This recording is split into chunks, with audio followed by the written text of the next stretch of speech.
a foundation which is missing from the lives of so many Christians throughout the world. Tadi pagi kita sudah mulai dengan meletakkan satu dasar fondasi yang hilang atau tidak ada dalam kehidupan begitu banyak orang Kristen di dunia ini. I am not the only man in the world that understands these things. Ya, tapi saya bukan satu-satunya manusia di bumi yang memahami hal ini. There are many people. Ada banyak juga orang yang tahu itu. But unfortunately, the majority of people today Tapi sayangnya kebanyakan mayoritas orang-orang yang have never sekarang ini discovered this foundation. tidak pernah menemukan dasar kerohanian ini. So I'm going to have to continue. Jadi saya harus melanjutkan apa yang saya sudah sampaikan tadi. I'm not Sesi going to pertama. change the subject here. Tapi saya mau ubah temanya sekarang. Genesis chapter 2 and verse 7. Kejadian 2 ayat yang ke-7. And the Lord God formed the man Dan Tuhan Allah membentuk manusia itu from the dust of the ground. dari debu bumi. So this is where we begin tanah. to see man as he was intended to be on this earth. Jadi di sini kita melihat manusia sebagaimana dia ditetapkan atau dimaksudkan Tuhan untuk ada eksis di bumi. What is the basis of this? Genesis 2 verse 7. Apa dasar dari Kejadian 2 ayat 7 ini? You'll find it in Genesis chapter 1 verse 28. Saudara dapatkan dasarnya Here's the dari Kejadian reason. 1:28. Here is the reason. Ini alasannya. It says there, and God said Kejadian 1 ayat 28 dikatakan, dan Allah berkata, to that first man, Allah berkata kepada manusia Christ Jesus, manusia pertama, Kristus Yesus, be fruitful, multiply, and fill the earth. saya terjemahkan bebas dari bahasa Inggris, be fruitful artinya jadilah subur, subur dalam arti produktif, You see menghasilkan, that? berlipat gandalah dan penuhilah bumi. That is God's assignment for everybody. Itu adalah penugasan, tugas yang diberikan oleh Allah untuk semua orang. It was given to Christ Jesus in the beginning. Diberikan kepada Kristus Yesus pada mulanya. But remember the principle of God. Tetapi ingat, prinsip Allah itu bagaimana? That with the trees and the plants and whatever, Sebagaimana dibahas di sesi 1 tentang pohon-pohon yang dia ciptakan itu, God said, I put the seed in everything. Allah berkata prinsip kerjanya adalah dia menempatkan benih dari pohon di dalam pohon itu. So God only created the one man, Jadi Allah menciptakan hanya satu manusia, Christ Jesus, yaitu Kristus Yesus. who was pure spirit. Dia roh murni ketika diciptakan. God said to that man, Dan kepada manusia itu, be fruitful Allah berkata, and jadilah subur, multiply. produktif, and berlipat fill the ganda, earth. dan penuhilah bumi. So he decided to do exactly what God said. Jadi manusia pertama itu memutuskan untuk melakukan tepat seperti yang Allah perintahkan. Hide it in your heart. Mari simpan di hati saudara. This is your assignment also. Ini juga tugas yang Allah berikan kepada setiap saudara. That's another subject, so I'm not going to go into that. Itu satu tema khusus yang lain, saya nggak akan masuk ke situ sekarang ini. But here we are finding that first man, Christ Jesus, Jadi di sini kita dapati bahwa manusia itu, Kristus Yesus, he's doing what he was told to do. dia melakukan apa yang diperintahkan kepadanya. Now, first of all, Pertama-tama, how did God beget us? bagaimana Allah memperanakan kita? Did he sort of look all around heaven to find a woman in order to procreate? Apakah Allah itu mencari seorang wanita gitu yang wanita yang bisa dia nikahi di surga itu supaya dia bisa menghasilkan keturunan? No. Tidak. Why? Kenapa? Because God could procreate out of himself. Karena Allah mampu melahirkan keturunan dari dirinya sendiri. If you're taking notes, this is the Epistle of James, chapter 1 and verse 18. Kalau saudara mau catat, ayatnya Yakobus 1 ayat 18. And what does he say? Apa yang dikatakan di situ? He says, Allah berkata, of his own will, God begat you. ya katakanlah Yakobus yang bilang, Allah memperanakan kita dari kehendaknya sendiri. Of his own will. Dari kehendaknya sendiri. God did not require any assistance from anybody outside of himself. Jadi Allah tidak tidak memerlukan bantuan dari siapapun di luar dirinya untuk melakukan apapun. Now, on the earth today, Nah, di bumi sekarang ini, none of you men can reproduce on your own. kita yang ya manusia atau yang laki-laki tidak bisa menghasilkan keturunan kalau kita tidak punya istri. Now, you women, you've got the womb, but you cannot procreate on your own either. Kalian yang wanita, yang perempuan punya rahim, tapi juga tidak bisa melahirkan keturunan tanpa punya suami. So reproduction on this earth Jadi proses reproduksi di bumi is limited to an egg and a seed. Jadi proses reproduksi di bumi dibatasi, dikondisikan harus ada benih dan harus ada sel telur. Benih The itu sperma. woman supplies the egg and the man supplies the seed. Ya pakai istilah ini aja, wanita menyediakan sel telur, laki-laki menyediakan benih, memberikan benih. And procreation takes place. Ketika itu bertemu, terjadilah proses kelahiran. So, Katakanlah begitu what did ujung-ujungnya. God say? Jadi Be Tuhan bilang apa? fruitful Hendaklah kamu berlipat multiply, subur, berproduktif, and berlipat ganda, fill the earth. dan penuhilah bumi. So one day I said to God, Jadi satu hari saya bilang begini pada Tuhan. I said, Father, Saya bilang, Bapak, my wife and I have had 5 children. saya dan istri saya sudah menghasilkan 5 orang anak. We have 17 grandchildren. Sekarang anak-anak saya sudah menghasilkan Now 17 cucu buat kami. We have 12 great Dan grandchildren. sekarang sudah punya 12 cicit. Lord, I think we've done our little bit toward filling the earth. Jadi saya bilang, Tuhan, saya dan istri saya sudah melakukan cukuplah untuk memenuhi bumi ini. And Father said to me, Lalu Allah Bapa berkata pada saya, that's got nothing to do with it. manusia-manusia yang dilahirkan itu tidak ada urusannya dengan perintah yang Allah berikan di Kejadian 1 ayat 28. Why? Kenapa?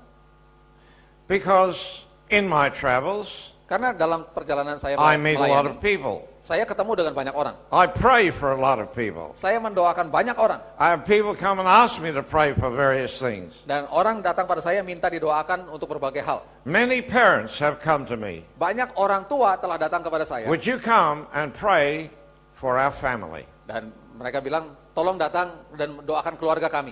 Because even Christian families, Karena ternyata sekalipun keluarga-keluarga Kristen, many times the children are not walking in the footsteps of their parents. seringkali anak-anak mereka tidak hidup dalam katakanlah jejak rohani seperti papa mamanya. The parents Orang tuanya, may be Christians, mungkin orang tuanya Kristen tanda kutip, but the children tapi anak-anaknya, are running wild. wah anaknya liar.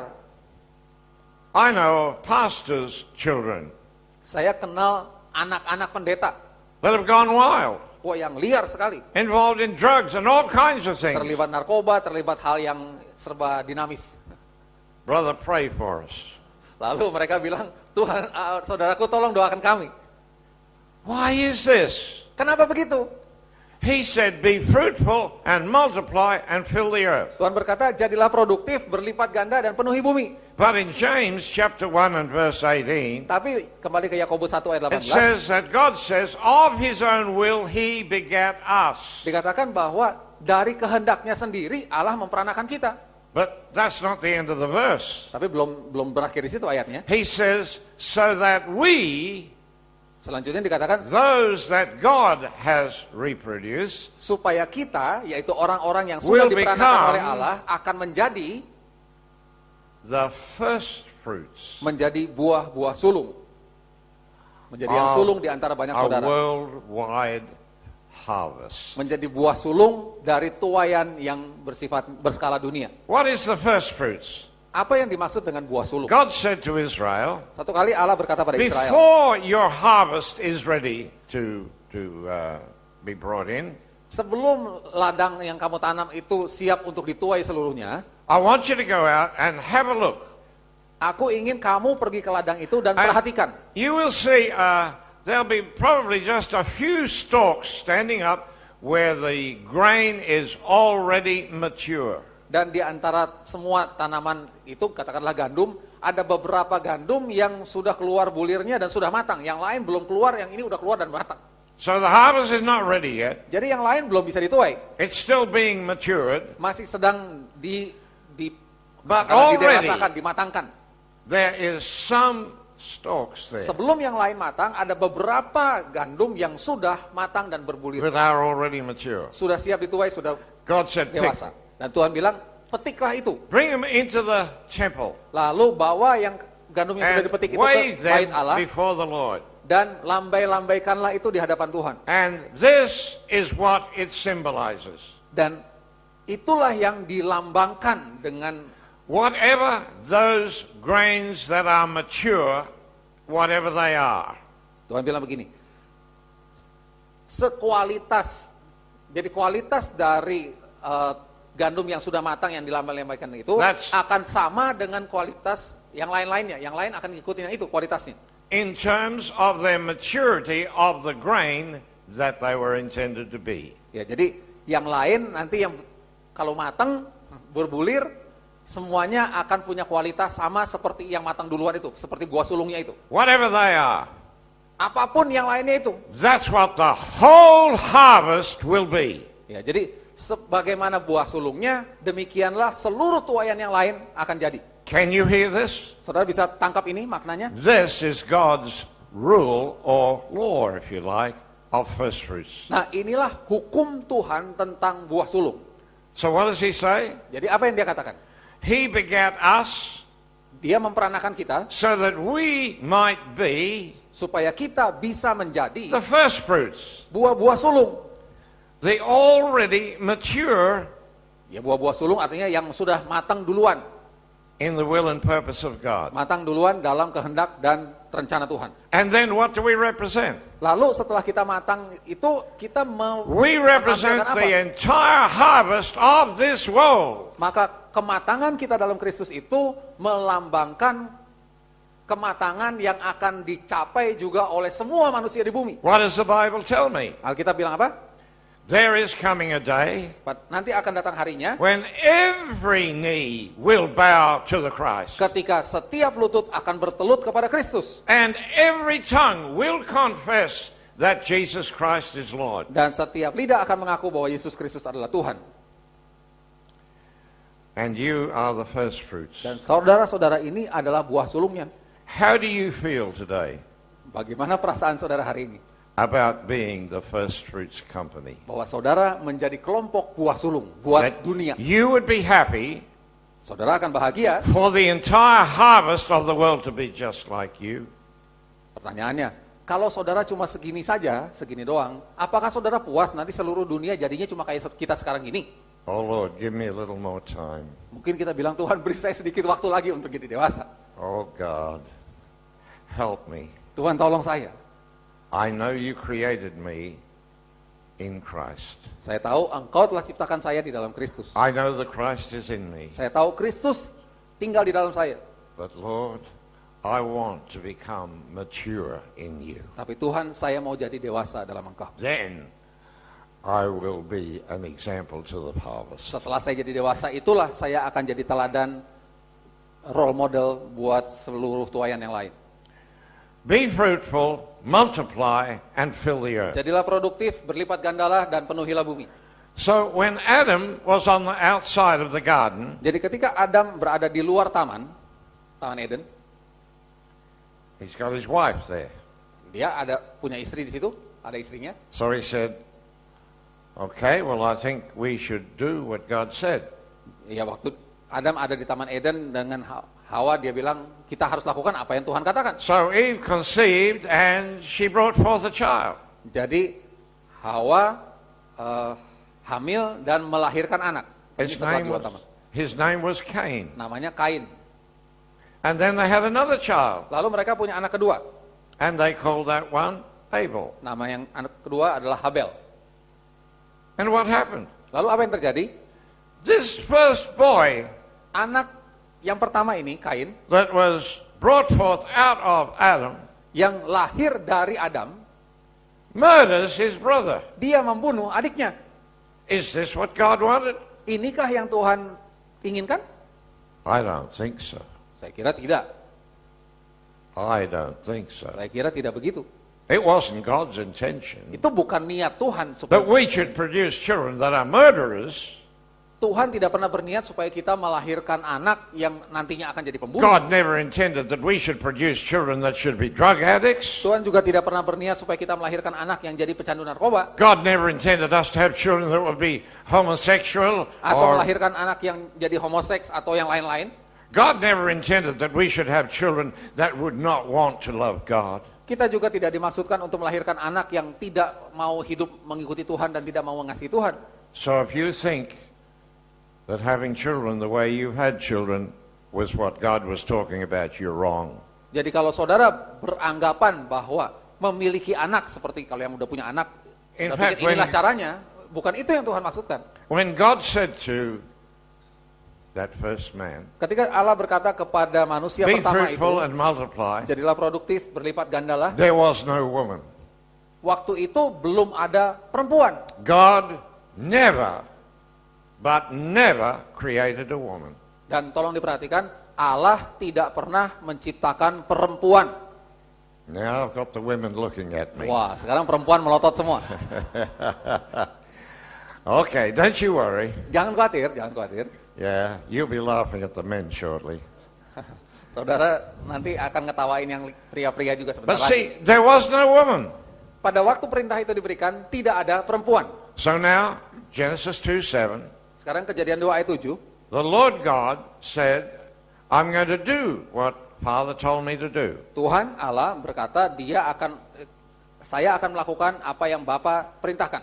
So now, he is the Christ. Nah, manusia pertama ini, dia adalah Kristus. Therefore, he knows Karenanya dia the tahu, will and purpose of the Father. dia tahu kehendak dan tujuan Bapanya. And he knows how it's all to function. Dan dia tahu juga bagaimana segala sesuatu harus dilaksanakan, difungsikan. So the first thing he does, Jadi hal pertama yang dia lakukan, he brings the dust together dia mengumpulkan debu tanah and forms a body. dan membentuk sebuah tubuh. Not created, Bukan menciptakan tubuh, he forms tapi a body membentuk sebuah from tubuh. the dust of the earth. Tubuh itu dibentuk dari debu tanah. So people say today, Jadi zaman sekarang orang bilang, well now of course if you want to go to heaven, kalau kamu mau masuk surga, you got to die first kamu mesti mati dulu because this secara body is fisik. just from the dust. Karena tubuh ini cuma dari debu, It's not worth anything. nggak ada nilainya. It has no intrinsic value. Tidak punya nilai, dari tubuh itu sendiri tidak punya nilai. I mean, my wife dusts the house every once in a while, Ya, istri saya sering bersihin rumah dari debu-debu yang ada, and she takes the dust outside and throws it away. lalu debu yang ada dikumpulin dan dibuang keluar. You can't sell it. It's got no Ya, value. debu itu nggak ada nilainya, nggak bisa dijual. So Christians say, Jadi orang Kristen my bilang, body is just from the dust. tubuh saya ini cuma dari debu saja. The Bible tells me here something very interesting. Nah, Alkitab menyampaikan sesuatu yang In sangat verse menarik. 19, chapter 2, Kejadian 2 ayat 19, it says, the Lord God formed every beast of the field dikatakan Tuhan Allah membentuk setiap binatang di padang and all the fowls of the air, dan semua burung di udara, and he brought them to Adam dan membawa mereka semua itu and kepada said to Adam Adam, dan berkata pada Adam, I'm giving you the right to name all of these animals and whatever else was there. aku memberi kamu hak untuk memberi nama kepada semua binatang ini. Now, understand, Mari pahami, you see, here's our problem. ini ada masalah. We read that there, but never truly understand what Father is saying. Kita baca ayat ini tanpa pernah betul-betul memahami apa yang sesungguhnya dikatakan oleh Bapa. That's why sometimes it takes quite a few sentences to explain to you what Father is really saying. Karenanya perlu waktu cukup lama untuk menjelaskan apa sih yang sebetulnya dimaksudkan oleh Bapa. When he said to Adam, I give you the right to name these animals, Ketika Allah berkata pada Adam, aku memberi kamu hak untuk memberi nama binatang-binatang what ini. does the name in the Bible represent? Nama di dalam Alkitab itu menggambarkan apa? It represents the nature of the person or the animal or whatever. Nama menggambarkan kodrat, sifat dasar dari manusia. So in Israel, their children were named according to their nature. Jadi di Israel, anak-anak itu diberi nama sesuai dengan karakter mereka. And this is very important. Dan ini sangat penting. So here's the animals. Jadi binatang-binatang itu dihadirkan di hadapan Adam. And so Adam has the right now to declare their nature. Dan sekarang Adam diberi hak untuk mendeklarasikan, memproklamirkan kodrat atau sifat dari binatang-binatang itu. Have any of you got a problem with anger? Banyak dari saudara punya masalah misalnya dengan kemarahan. It's an emotion. Itu sebuah emosi. It's an emotion that comes sometimes when we get with a problem. Ya, itu suatu emosi yang muncul karena suatu masalah pada kita. We get angry. Suatu masalah menyebabkan kita marah. God has given you naming rights. Tapi sadari, Tuhan Allah telah memberi kita hak untuk menamai, hak untuk memberi nama. So you can rename your emotion that you now call anger. Jadi saudara dan saya bisa menamai ulang, memberi nama, mengganti nama emosi yang kita sekarang sebut sebagai kemarahan. Kita bisa ganti namanya. You can rename it, this is love in action. Saudara bisa memberi nama, ini adalah kasih yang sedang dinyatakan. And you have changed the character of your emotion. Dengan saudara mengganti namanya, saudara mengubah karakter dari emosi itu. Now you think, oh, well, I read all of this kind of stuff in a book somewhere or whatever, you know. Saudara pikir mungkin Des Walter ini baca buku dongeng di mana gitu jadi ngomong begini. All of these things have become reality in my life. Apa yang saya katakan ini telah menjadi realitas dalam hidup saya. When I go to Melbourne, down in Victoria, Ketika saya pergi ke Melbourne, Victoria, I stay with a lovely Christian lady. saya tinggal bersama dengan satu wanita Kristen yang luar Because biasa. my Baik. wife and I go down there together. Jadi saya biasanya dengan istri saya mengunjungi wanita ini. And she is an amazing woman in the Lord. Dan dia seorang wanita yang mengagumkan di dalam Tuhan. She owns a very big restaurant. Dia punya restoran yang sangat besar. A restaurant where people from all over the world come to that place. Dan restorannya begitu terkenal, semua orang dari dunia kalau berkunjung ke situ And- akan datang ke restoran dia. She's there in that restaurant. Dan dia ada di situ restorannya. And she just wanders around Lalu dia bawa kami keliling ke berbagai bagian di restoran itu. and she's seeking the Lord. Dan dia mencari Tuhan. Who do I need to sit next to, Lord? Dia bilang begini, ketika tamu-tamu ada di situ, dia tanya, Inevitably saya the harus duduk Lord di will sebelah lead tamu yang her. mana? The Lord will lead her to a person. Lalu Tuhan akan memimpin dia untuk duduk di meja, suatu meja yang ada tamunya. And she'll just draw up a chair and just sit beside them. Jadi dia langsung tarik kursi, duduk di samping tamunya yang lagi makan itu. And it's a person with a real problem. Dan itu adalah orang yang sedang punya masalah. And it's not long before they're pouring out their heart to this woman. Dan dalam waktu singkat, orang ini yang duduk di meja itu mulai mencurahkan masalah mereka kepada Because si pemilik restoran. she's the motherly type, you know. I mean, she's like anybody's mother. Karena dia punya hati keibuan yang nyata sekali, begitu seperti mamanya dari semua orang. Then she begins to express Nah, Christ. setelah itu dia mulai mengekspresikan Kristus kepada tamunya ini. Many, many people have come there. Ada banyak orang datang ke restorannya. Have really found reality in Christ. Dan mereka yang datang ke restorannya ngobrol dengan dia telah menemukan realitas dalam Kristus. Here's the story I want to share with Nah, you. ini kisah yang saya ingin bagikan pada saudara. Her daughter Anak perempuan dari was pemilik moving restoran house, pindah rumah and she had a cat. dan dia punya seekor kucing. This cat's about this big, Ya, kucingnya sebesar beginilah, like a young lion. seperti anak singa begitu. It was a massive cat. Keker banget dah kucingnya gitu, gede. Now, I didn't tell you, but this lady, Tapi si wanita ini she brings stale bread and scraps from the restaurant dia, home. dia bawa roti-roti yang udah basi atau sisa-sisa makanan dari restoran dia bawa pulang. And every morning, Dan tiap pagi she goes out with her basket. dia keluar dengan keranjangnya. She has a grass lawn at the back. Ada kebun, ada halaman di belakang rumahnya. And when my wife and I are staying there, Dan kalau istri saya dan saya tinggal di rumahnya itu, she gets up a bit later. We are early risers, so we're always there sitting, and all the glass windows are open. ya si pemilik rumah biasanya bangun agak siang, kami suami istri bangun agak pagi, duduk And I duluan look out. dan lihat dari jendela yang banyak itu, I see all the birds up in the trees there. saya lihat banyak burung-burung warna-warni hinggap di pohon. It's on top of a mountain, so the trees all around. Rumahnya ada di puncak sebuah gunung, jadi banyak sekali pohon, ada kayak And semuanya hutan pinus. occasionally one or two will fly down. Jadi satu dua burung kadang-kadang terbang and rendah they ke bawah. just hop across, and look in there in the door. Dan burung-burung yang di bawah ini lompat-lompat di They tanah know begitu she's going to come out. sambil memandang pintu karena mereka tahu sebentar lagi si ibu ini akan When she keluar. comes out, Ketika ibu ini keluar, she throws out the scraps. dia lemparkan remah-remah roti itu And all the birds come down. dan semua burung menyambar turun. There's parrots, colored parrots, all Ada kinds of birds. kakak tua warna-warni, pokoknya bagus-bagus deh burungnya. And she knows that they eat different kinds of food, so she's got different kinds of things she Dan dia throws tahu juga out. burung yang ini sukanya makanan ini dia sediain, yang itu kelompoknya makanan yang lain dia sediain juga. Now she's got a cat. Nah, sekarang dia punya seekor kucing yang gede itu di rumahnya. Cats love eating birds. Kucing senang makan burung, saudaraku. Betul kan? So I said to her, Jadi saya bilang pada dia, "What'd you do with the cat?" saya bilang, apa yang kamu lakukan pada si kucing? She said, "I just gave it another name." Dia bilang, saya hanya memberi nama baru kepada kucing itu, mengganti karakternya. I said, "Well, tell me what Saya you bilang, do." ajarin saya gimana She caranya. said, "I picked up that cat.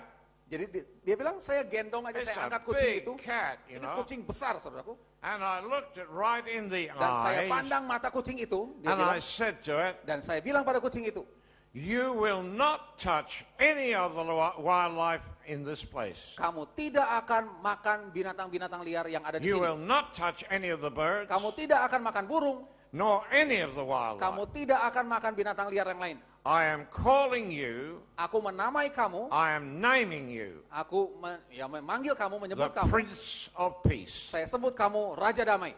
She put the cat down. Dia turunin kucingnya setelah diomongin. And I will tell you honestly, Dan sejujurnya saya telah menyaksikan dan cerita pada saudara, I was there at that time, saya ada di situ waktu itu. and here's all the birds feeding. Nah, semua burung lagi turun menyambar makanan. There's the cat lying on the lawn in the middle of them. Si kucing duduk berbaring di situ di sekeliling burung, di sekelilingnya ada burung. Si kucing diam aja In the berbaring. middle of all those birds. Di tengah-tengah burung-burung di sekitarnya, si kucing tidur. And he's just lying there, Dia berbaring aja, bukan tidur, berbaring saja. He never even flicked his tail or anything. Dia bahkan mengebaskan ekornya pun tidak, kucing ini. Would you have done that? Maukah saudara melakukan itu?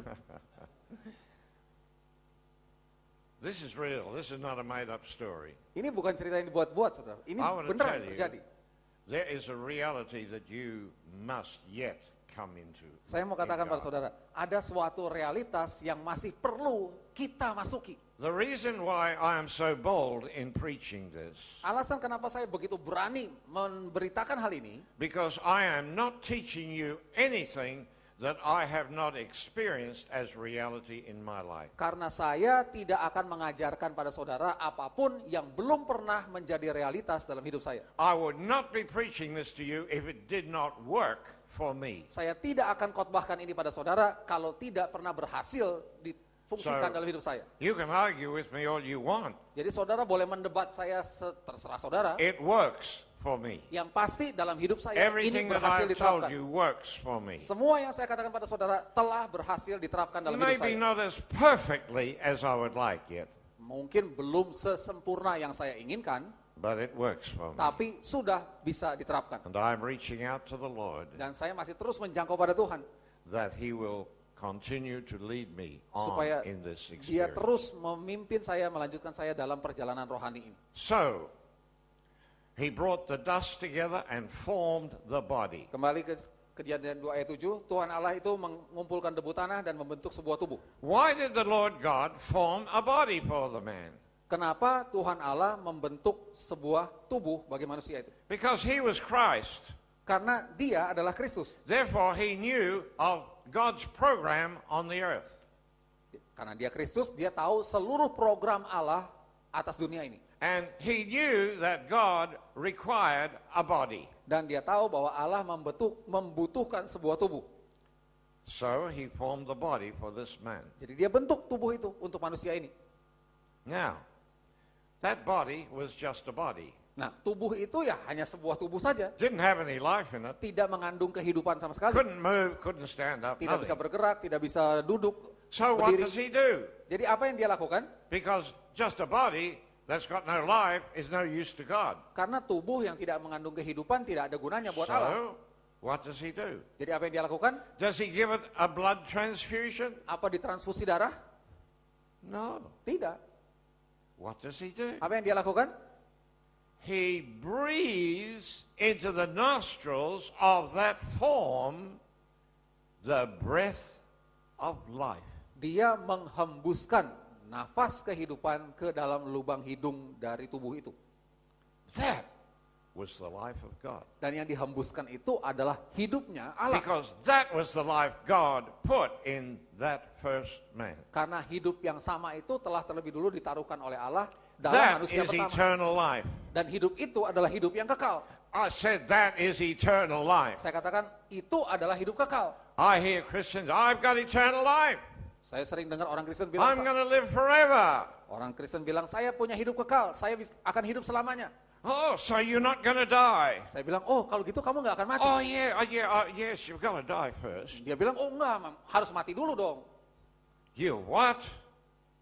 You tell me you've got eternal life, you're talking about dying? Coba pikir logikanya, saudara. Saudara ngaku punya hidup kekal, tapi saudara bilang, saya akan mati dulu. I had an insurance agent come not that long ago at home. Baru-baru ini ada seorang agen asuransi datang ke rumah saya. He was selling insurance for funerals. Dia menjual asuransi yang hasilnya itu nanti kalau mati bisa Because pakai buat ngubur gitu lah. The average funeral in Australia costs you about $15,000 or something. They Karena say. ya penguburan kalau secara biasa nggak mewah, butuh ongkos 150 jutaan rupiah kalau di And Australia. he said to me, he said, you know, if you die, he said, your wife's going to have to find all that money and she probably hasn't got it. Dan dia bilang pada saya, kalau nanti kamu mati, istri kamu belum tentu punya $15.000. Well, I said, sir, listen, you know, you've got a problem here because I don't intend to die. Dan saya bilang pada agen asuransi itu, wah Anda punya masalah. Saya, And he looked at me for a saya minute. tidak berniat mati. Si agen I said, asuransi I'm not mandangin drunk. Saya bilang, saya I'm nggak not mabok. on drugs. Saya bukan lagi pakai narkoba. I said, God has given me eternal life. Saya bilang, Allah telah memberi saya hidup kekal.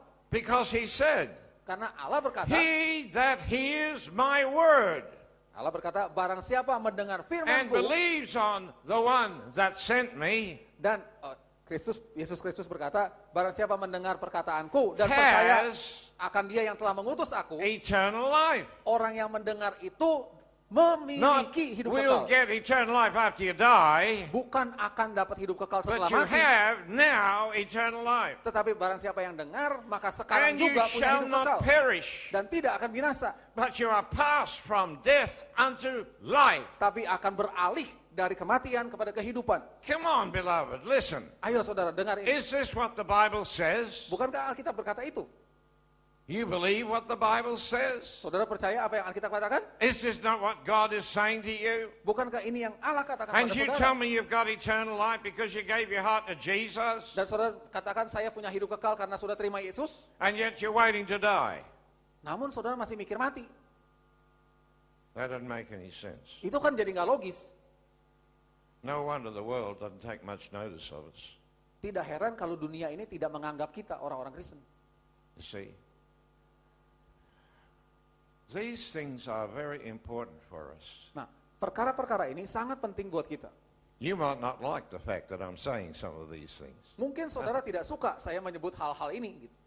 but I want to tell you, Tapi saya mau menyampaikan this pada is saudara, reality. inilah realitas. We're talking about reality, Kita sedang bicara tentang realitas. where a person knows that what God says is the reality of life.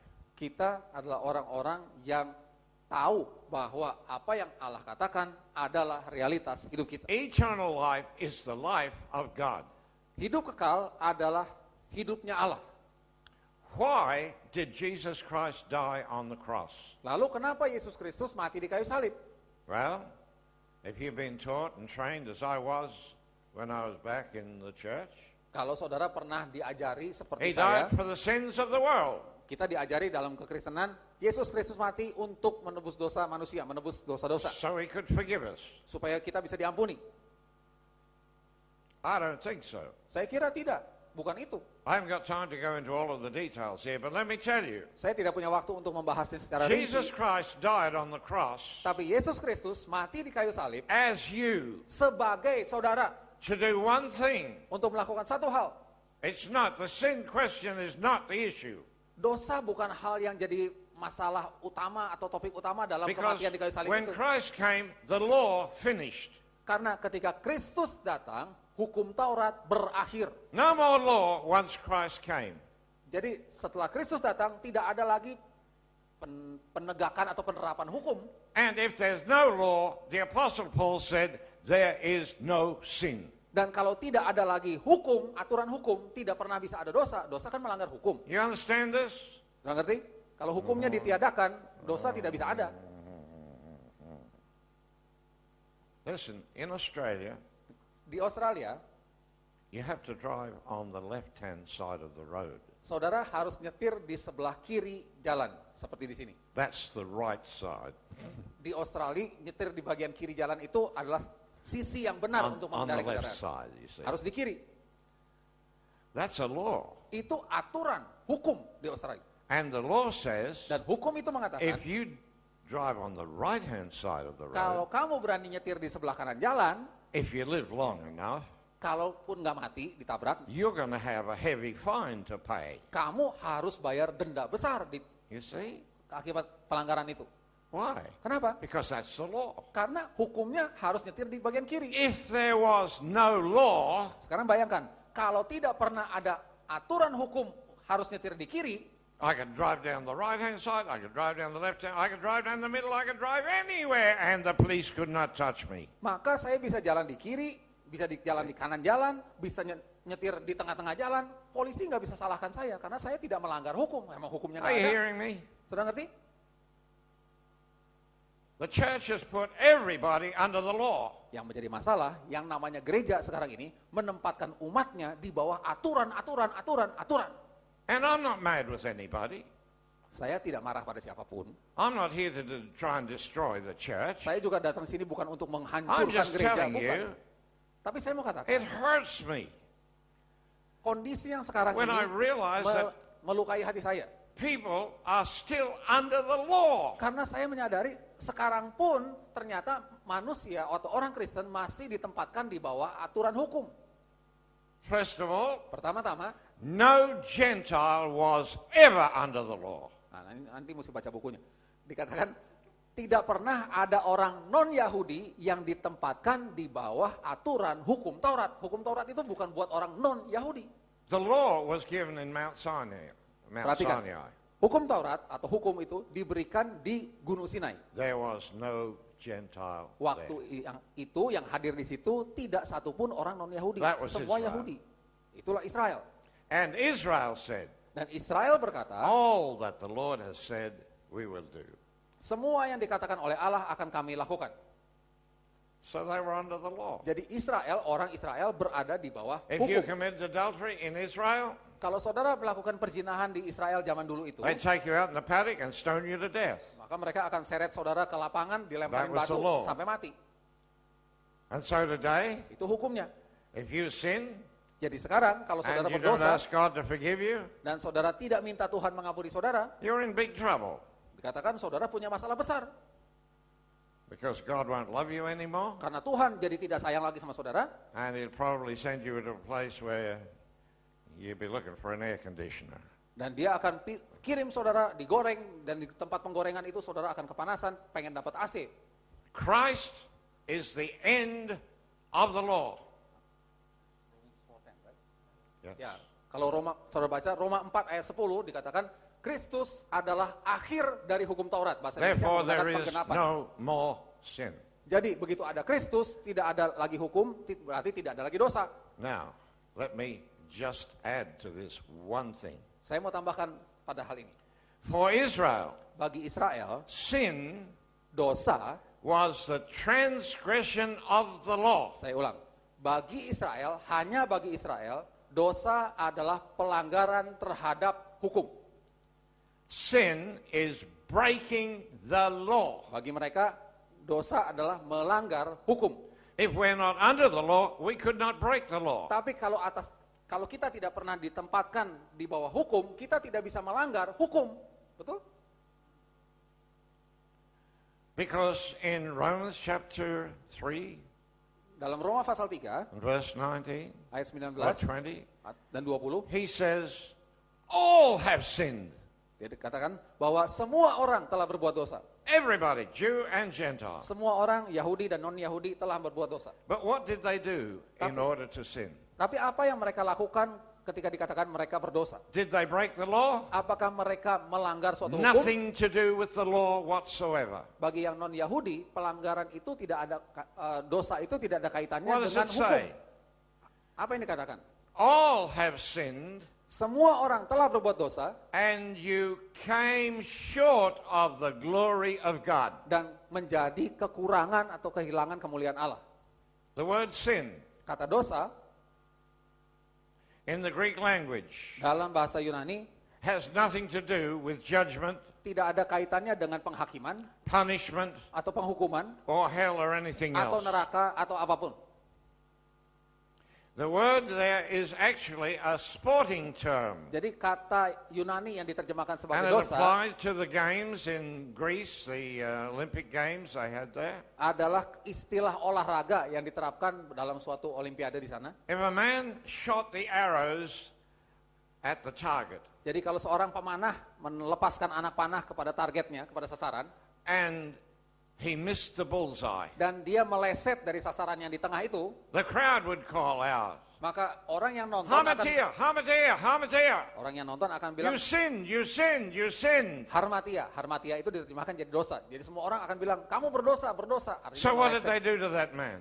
Lalu orang yang meleset melepaskan panah ini Did diapain? they put him in jail? Apa dipenjarakan? Did they kill him? Apa dibunuh? No. Tidak. They gave him another 5 arrows. Mereka kasih lagi dia 5 anak panah. Said, come on, I think next time you can probably hit Mereka that bilang, target. ayo lepaskan lagi panahnya, lain kali kamu bisa kena sasaran. This is God. Itulah Allah.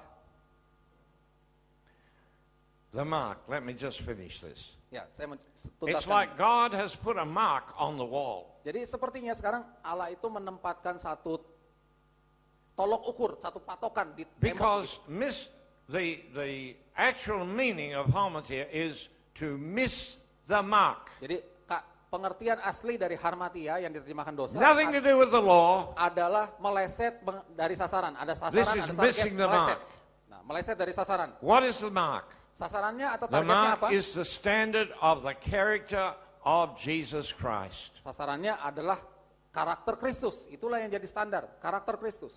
Every action, Setiap tindakan, every thought setiap is pemikiran measured against that mark. akan diukur terhadap standar itu, yaitu Kristus. And if you sin, Dan kalau saudara meleset, you don't hit the mark, you hit down there a bit low. jadi harusnya segini, saudara kena di bawahnya, saudara disebut berdosa. And what does God say to you? Lalu saudara diapain oleh Tuhan? Tuhan bilang apa? As your heavenly Father. Bapak surgawi, saudara akan bilang apa?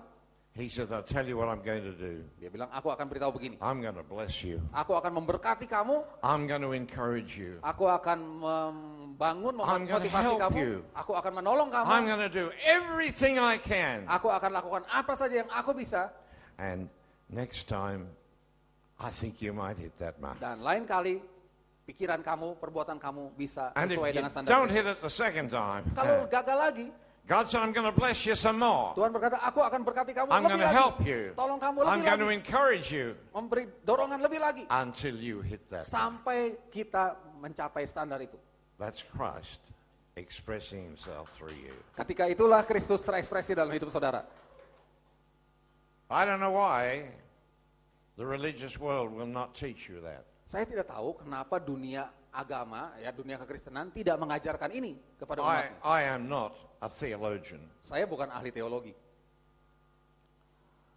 I thought one day, or rather one day, some of the pastors said to me, Des, you need to learn the Greek and Hebrew. Satu hari para pendeta teman-teman saya bilang, Des, kamu perlu belajar bahasa Ibrani dan bahasa Yunani. If you learn the Greek and Hebrew, then you'll be a better preacher. Kalau kamu sudah bisa bahasa Yunani dan Ibrani, kamu akan jadi pengkhotbah yang lebih hebat, lebih bagus. Rubbish. It wasn't that made me a better preacher. Omong kosong. Saudara kalau mau jadi pengkhotbah bagus bukan karena pinter Ibrani dan Yunani. And I don't know too much Greek. Dan saya juga tidak tahu terlalu banyak bahasa Yunani atau Ibrani. But where it has been important to me, I have made sure I understand. Tetapi kata-kata Yunani Ibrani yang penting saya pastikan saya mengerti, memahaminya. Romans 3 and 23, is it Yeah. 23? Yeah. All have sinned and come short of the glory of God. Roma 3 ayat 23 mengatakan semua orang telah berbuat dosa dan telah kekurangan atau That kehilangan word kemuliaan Allah. is hamartia. It means you missed the mark. Kata dosa di situ dari harmatia artinya meleset dari sasaran yang ditetapkan. In the Hebrew language, Dalam bahasa Ibrani, sin means to miss the way, if you like. You took a wrong turn.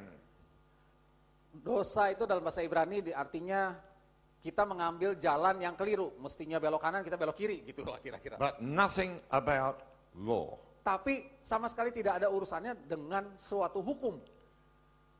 I want that to set you people free.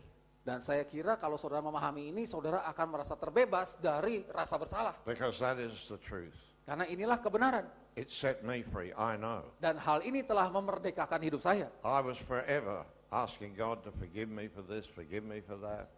Karena saya dari kecil tukang minta ampun sama Tuhan. Tuhan ampuni saya untuk ini, ampuni untuk itu, bolak-balik minta ampun melulu. And, you know, I almost got to the point where I believed that the Catholics were right. Dan saya sebagai orang pendeta karismatik hampir mencapai tahap percaya bahwa yang dilakukan orang Katolik itu benar. See, if you're a Catholic and you're just about ready to die, Kalau saudara penganut agama Katolik dan ketika saudara hampir mati, your loved ones are going to get a priest to you very quick. maka istri saudara atau anak saudara, suami saudara akan panggil pastor cepat-cepat. Because if he doesn't give you absolution before you die, you're headed for hell. Karena kalau si orang yang mau mati ini nggak sempat ngaku dosa, waduh dia nyasar ke tempat penggorengan abadi itu. But you see, sin for us is not breaking the law. Tapi sekali lagi, dosa buat kita yang non-Yahudi bukanlah pelanggaran terhadap hukum. So the Lord God formed the body, Kembali lagi, Tuhan Allah menciptakan, membentuk tubuh itu. and he breathed into the nostrils of that man the breath of life. Dan dia menghembuskan nafas kehidupan ke lubang hidung tubuh tadi. To be honest, in the Hebrew language, it's lives in the plural. Sesungguhnya dalam bahasa Ibrani, dia menghembuskan kehidupan, jamak. Bukan satu Because kehidupan tapi banyak. life can be lived on many, many different planes. Karena kehidupan bisa dijalani, dihidupi dalam There- berbagai tingkat. There are certain creatures that only live for a matter of a day or 2 days. Ada binatang tertentu yang umurnya memang cuma Some- sehari atau 2 hari. Some may live for a month and then they Ada go. beberapa yang hidupnya beberapa bulan mati. Live for a few years. Ada yang cuma beberapa tahun. And we may make 70, that's 70 years. Dan kita manusia mungkin mencapai 70. You want to go past that, you better find God. Dan kalau saudara berniat umur lebih panjang dari 70 tahun, betul-betul harus bergantung sama Praise the Tuhan. Lord. Karena asuransi nggak bisa dipakai lagi. So you see that God is so important now Jadi Allah itu menjadi unsur yang sangat penting. when you realize that He's given us life. Ketika kita sadar bahwa dia memberi kita hidup. My life did not come from my parents. Hidup saya bukan saya dapatkan dari papa mama My saya. life came from God. Hidup saya berasal dari Allah. Let me tell you a little parable. Saya mau ceritakan satu perumpamaan This is about me. tentang saya. Ini This is perumpamaan. not in the Bible. Tidak ada di Alkitab tentunya. See, I was in God before I was conceived in the womb of my Sebelum mother. saya dikandung dalam rahim mama saya berada di dalam Allah. And Father said to me one day, Dan satu hari Bapa berkata pada saya, I'm going to send you down to the earth. aku akan kirim kamu ke bumi. He said, I'm preparing a body for you. Dan aku sedang menyiapkan sebuah tubuh bagimu.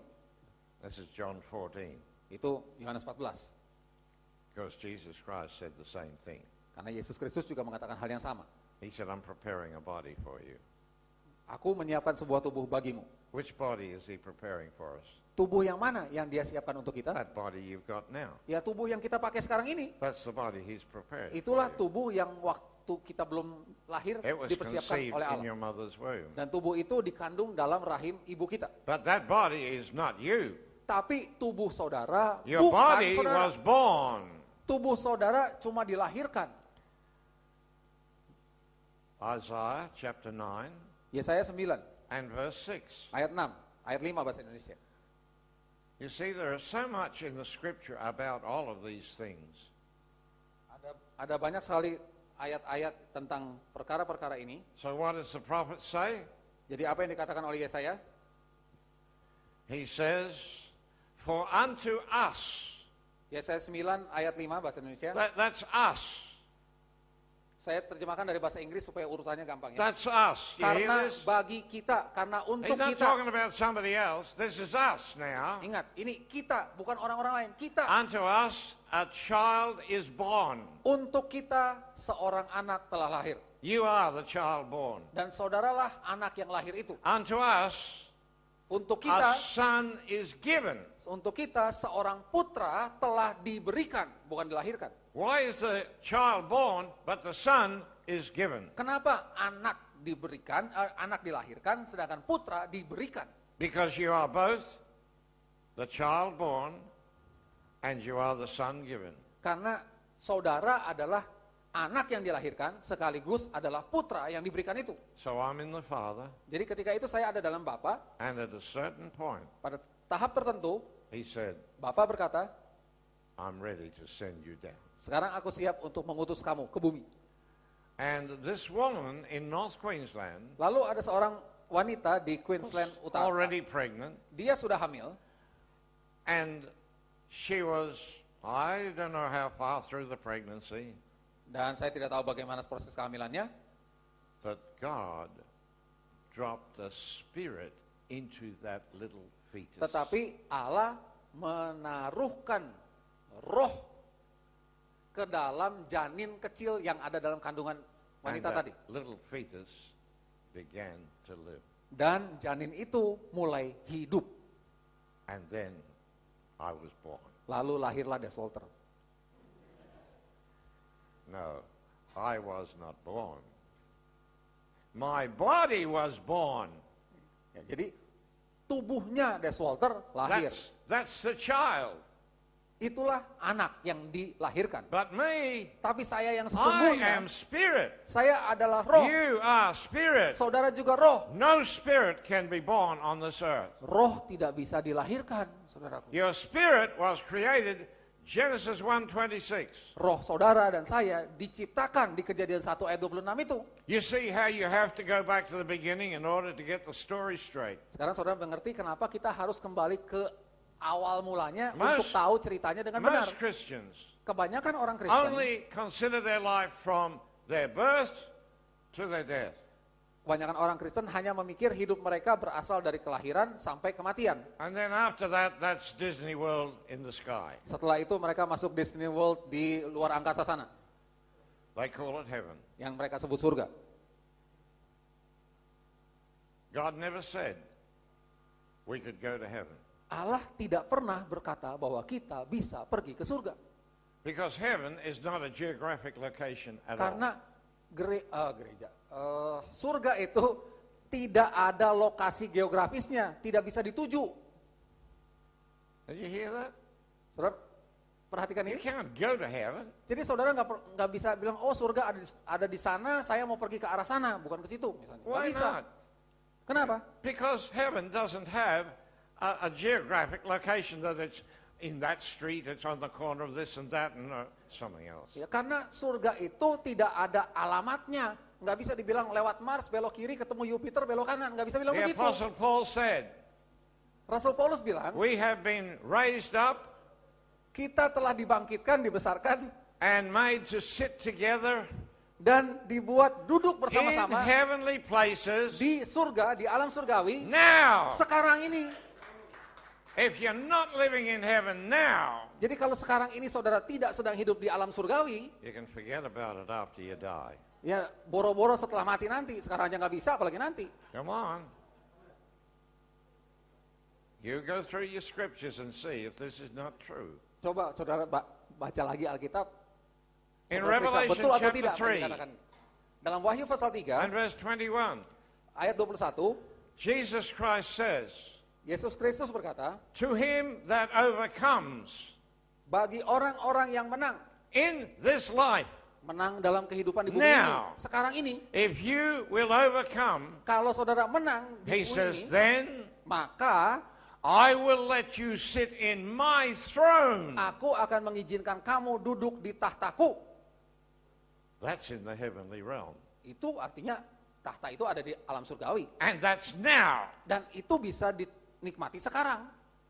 To sit in the throne of the Christ of God. Bayangkan, dalam kehidupan sekarang kita duduk di tahta At the Kristus. right hand of the Father. Di sebelah kanan Allah Bapa. Oh Lord, help us here. Wah, Tuhan tolong kami. See, this is reality. Inilah So- realitas, saudara. The Lord God Jadi Tuhan Allah, formed the body, Dia telah membentuk tubuh itu, breathed into the nostrils the breath of life. menghembuskan nafas hidup ke dalam lubang hidung Before tubuh itu. Jesus left the earth, Sebelum Yesus meninggalkan bumi ini, he didn't actually go anywhere, but anyway, he left the earth. ya sebetulnya dia nggak kemana-mana. Ya kita pakai istilah itu aja. Sebelum dia meninggalkan bumi, He called the disciples together. dia panggil murid-muridnya, dia kumpulin. And what did he do? Lalu apa yang dia lakukan? Did he give them a lecture? Apa dia memberikan kuliah kepada murid-murid? Oh no. Tidak. He breathed on them. Dia menghembusi mereka. That old song, I don't know whether you folk know it. Saya nggak tahu apakah kita tahu Breathe lagu. on me, breath of God. Ada lagu itu bilang, breathe on me, Fill berhembuslah atasku me roh with Allah. life anew, Penuhilah saya dengan hidup yang baru, that I may be what you made me to be. supaya saya bisa menjadi sebagaimana yang Engkau ciptakan untuk And terwujud. Christ may be seen on the earth. Dan biarlah Kristus terlihat terpamer di bumi Breathe ini. on me. Berhembuslah atas saya, Tuhan. That's the life of God. Itulah kehidupan Allah, hidup Allah. He wants to breathe on you tonight. Dan Dia ingin He wants to menghembusi breathe saudara on you. hari ini.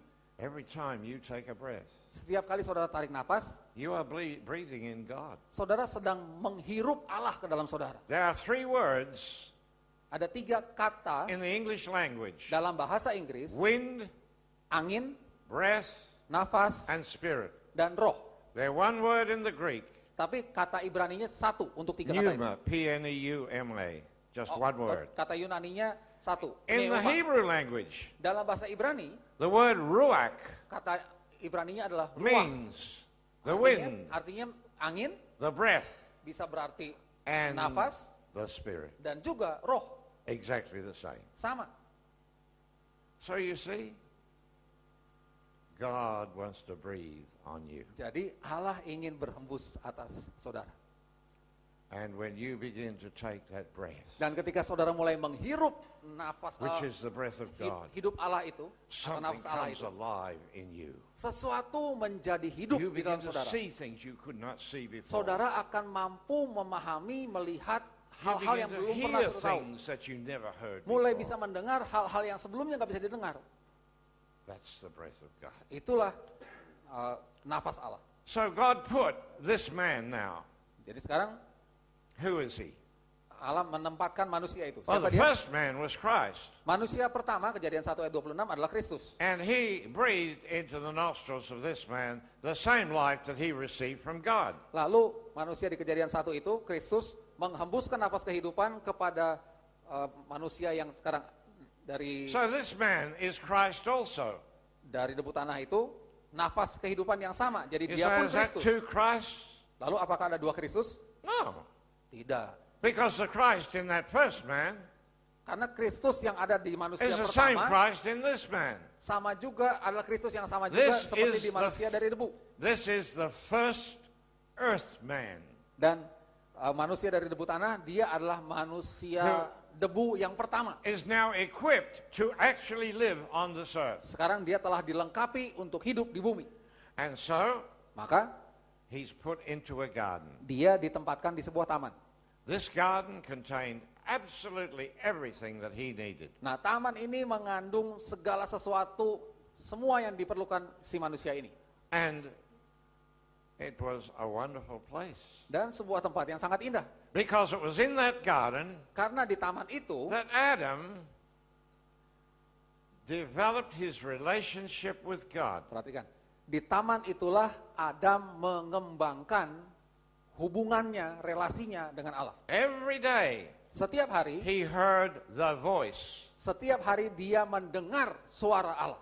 He didn't see anything, Dia nggak lihat apa-apa, but he heard the voice. tetapi dia mendengar suara.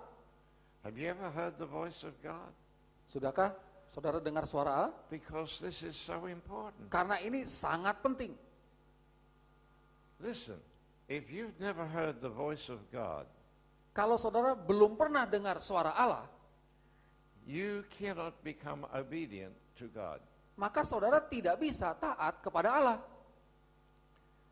In life in general, Dalam kehidupan secara umum, when you have a family, ketika saudara punya satu keluarga, if that family is raised in love, kalau keluarga ini dibesarkan dalam kasih, then the parents say to the children, orang tua akan bilang kepada "Now I anak-anaknya, don't want you to fight with each other. Papa mama tidak mau I kamu want you to be kind and loving. berantem satu sama lain, tapi hendaklah kamu baik satu sama lain, saling And- sayang. I want you to help us by looking after keeping your room clean and so on and so on." Dan kalian sebagai anak-anak, tolong kami orang tua selalu buat kamar kamu bersih, rapi, dan sebagainya. Now, if those children have been raised in love, Kalau anak-anak ini telah dibesarkan dalam kasih, they will say, mereka akan bilang, akan jawab, "Okay, Mom and Dad, mereka akan bilang, baik papa, mama, we'll do what you tell us." dan kami akan melakukan apa yang papa mama bilang. That is obedience. Itu adalah ketaatan. But Tetapi, as it is in the majority of homes, sebagaimana terjadi di kebanyakan rumah tangga, the truth, the children say, anak-anak "Ah, akan jawab, look, I mean, we're so busy doing our thing, we can't keep our room clean, anak-anak akan bilang, aduh mah saya sibuk musik begini begitu nggak sempat beresin kamar. And my brother annoys me, so I got to punch him in the nose once in a while, Dan adik saya ini nyebelin, kadang-kadang nyebelin perlu sekali-sekali ditonjok hidungnya. So they are disobedient. Jadi mereka tidak taat. So what's the next step? Lalu langkah selanjutnya apa? The next step is law. Langkah selanjutnya adalah aturan hukum. So the parents say, Maka orang tua akan bilang, okay, oke, here is the rule. inilah aturan main di keluarga kita. If you keep on fighting, Kalau kamu masih terus-terusan berantem, then you will get no pocket money at the weekend. maka nanti setiap hari Sabtu uang mingguan, uang saku mingguan ditiadakan. Or you will not have any television rights for a week. Atau kamu dilarang nonton TV selama 1 minggu. You see? Ya. So what happens? Lalu apa yang terjadi? The children obey the parents. Akibat ancaman itu, anak-anak taat pada orang tua. No, Enggak juga kan? Mana taat? they keep the law, but they are not obedient. Jadi mereka terima aturan yang diberikan, If you're tapi under mereka the law- tidak taat kepada aturan itu. If you are under the law Jadi of God, kalau saudara sebagai orang you Kristen, can never be obedient to God. hidup di bawah aturan hukum Taurat, sadarilah saudara nggak akan pernah bisa taat kepada hukum itu, walaupun saudara terima hukumnya. Why not? Kenapa nggak bisa? Because you're going to keep the law not by reason of obedience, but because of the penalty to break it. Ya, kalaupun saudara taati hukum itu, bukan karena saudara mau taat secara sukarela, tapi karena saudara takut menanggung hukumannya. Let me tell you what this has done. Dan saya mau katakan apa yang telah dilakukan oleh hukum dan paksaan hukum terhadap The seseorang. religious world has told everybody, Dunia agama Kristen you're all sinners. telah mengatakan pada in the semua sight of God. semua orang, God kalian is semua orang angry with berdosa, you. Tuhan marah pada kalian. And if you do not obey him Dan kalau kalian tidak mau taat pada Tuhan and do this and this and this, dengan melakukan perintah ini dan itu, you're going to go to hell. nanti kamu dimasukin ke You're going to neraka, burn forever. dibakar selama-lamanya. And you expect people to be obedient to God? Dan saudara pikir kalau saudara khotbahin begitu, orang akan jadi taat sama Tuhan? No. Enggak juga. What are they going to do? Apa yang mereka lakukan? They're going to give their heart to Jesus. Mereka akan berikan hidup mereka atau akan mengundang Yesus masuk dalam hidup mereka. You have forced them to give their heart to Jadi Jesus. saudara sebagai hamba Tuhan memaksa mereka itu menerima Yesus. I remember when I first had a problem with this hell thing, you know. Ya, saya ingat waktu pertama kali saya mengalami masalah dengan urusan neraka ini. A pastor said to me, another pastor, Ini seorang pendeta lain bilang begini pada saya.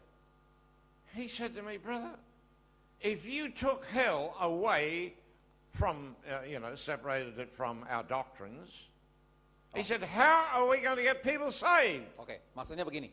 Waktu saya mulai tidak lagi menganut konsep tentang neraka, seorang rekan pelayanan pendeta, dia bilang, kalau kamu menyingkirkan pemberitaan tentang neraka, nggak lagi diberitakan pada orang Kristen, siapa yang mau diselamatkan? Gimana menyelamatkan orang kalau nggak diancam pakai neraka? I said, God help us. Dan saya bilang, wah Tuhan tolong kita. You mean to say that you've got to hold out a threat of eternal punishment before anybody's going to come to God? Saya bilang sama teman saya itu, maksud kamu harus mengancam orang akan dibakar selama-lamanya sebelum orang itu mau terima? Let me just tell you a couple of things that I need to at this point. Ya, saya mau jelaskan beberapa yang perlu saya Do you jelaskan. know where hell came from? Saudara tahu istilah neraka itu berasal dari Do you mana? know why the word is used 37 times in Tahu. the New Testament? How many times? The word hell is used 37 times in the New Testament. Tahukah saudara kenapa istilah neraka itu dimunculkan 37 kali? Because our Dalam Bible Alkitab is a Perjanjian Baru. translation of the bishop's Bible. Karena Alkitab kita sekarang ini diterjemahkan dari Alkitab Bishops, versi Bishop. And that was the Catholic Bible. Itu initially. Alkitabnya orang Katolik zaman dahulu. They invented it, Nah, hell. orang Katolik zaman dulu itu mengkreasi, menciptakan sesuatu yang mereka sebut neraka. But they didn't call it hell. Cuma orang Katolik zaman They itu, called it purgatory. ya orang Katolik sampai sekarang nggak sebut istilah itu neraka, tapi api penyucian. When the translators of the King James Version were doing the translation of the Bible Jadi waktu into English, Raja James, King James memerintahkan tim penerjemah membuat terjemahan Alkitab, they were told, Raja James bilang pada tim this is penerjemah, history, this is in the library, you can go see it for yourself. ini fakta sejarah, saudara kalau mau meneliti sejarahnya akan menemukan. They were told, Tim you penerjemah, are not to change any of the accepted doctrines of the church. tim penerjemah diwanti-wanti oleh Raja James, kalian tidak boleh mengganti atau menentang doktrin gereja yang sudah ada dan berlaku saat ini, kata Raja James. So it came over, the Protestants bought it just the same. Jadi muncullah istilah neraka itu, lalu dianutlah istilah neraka itu, lalu dianut juga oleh kelompok Protestan dan selanjutnya sampai There sekarang. are two Greek words Ada dua kata induk that are translated hell. yang diterjemahkan sebagai neraka. Both of them have to do with the grave. Dan kedua kata itu berkaitan dengan kuburan. That's all. Cuma itu aja. Nothing kuburan. about judgment, Nggak ada urusannya dengan penghukuman, nothing about hellfire. nggak ada urusannya dengan yang kita tahu sebagai api neraka. It just means the grave. Kedua kata itu artinya adalah kuburan. That's all. Kuburan, itu saja. But there was another word Lalu ada kata lain which related to the dump outside of Jerusalem. yang berkaitan, yang merujuk kepada tempat pembuangan sampah In di the valley luar kota Yerusalem. In the valley of Hinnom. Itu di lembah Hinnom. And that's where they put all their trash, all their rubbish out Jadi there. semua sampah dari Yerusalem dibuang di lembah Hinnom itu. The same as what they used to do in Australia, they would always have that thing burning. It would burn it all day, all night for, Jadi cara apa sih memusnahkan sampah itu adalah dengan cara membakarnya. Jadi nyala apinya terus Because they kept 24 jam. on, more and more stuff was going on, so it just kept on burning. Jadi api dari sampah lama belum padam, tambah sampah baru, nyala lagi, terus begitu. So some very bright people thought, Lalu ada beberapa orang yang cemerlang, that's the picture of hell. mereka bilang, nah inilah gambaran neraka. That's where it came from. Dari hal-hal semacam itulah muncul You yang see, sekarang ini. there is absolutely no scriptural grounds to believe in a hell at all. Tidak ada landasan Alkitabiah sama sekali untuk percaya tentang eksistensi yang namanya neraka. Think about this. Coba renungkan ini. Every man on the face of the earth Setiap manusia yang hidup di bumi, has come out of God. semuanya berasal dari Allah. Therefore, Karenanya, they are the children of God. mereka adalah anak-anak Allah. I didn't say they were Christians. Saya nggak bilang semuanya orang Kristen. I didn't say they're going to heaven when they die. Saya nggak bilang semuanya akan masuk surga waktu I mati. just said they are the children of God. Saya katakan mereka semua tanpa Because kecuali there's adalah only anak one Allah. Father. Karena bapaknya satu. All the nations of the earth Dari semua bangsa, have bapaknya satu. come from one Father. Semua berasal dari bapa yang sama. So God Jadi is Allah, going to burn forever. wajarkah, masuk akalkah kalau Millions Allah akan membakar of his selama-lamanya children? jutaan atau miliaran anak-anaknya sendiri? And you believe God is love? Dan Allah yang begitu saudara yakini sebagai Allah yang pengasih? Well, Wah, itu kontradiksi besar. so now you can think about that. Jadi selamat merenungkan. Jangan bertanya, renungkan. Adam was put in the garden. Adam ditempatkan dalam taman. I just want to get through this bit. Saya mau kembali ke ini. Tadi Adam was macet put in dulu. the garden. Adam ditempatkan di taman. Every morning, Setiap or every pagi, day, he heard the voice of tiap God. pagi Adam mendengar Allah, suara And Allah. he's out there. Dan dia ada di sana.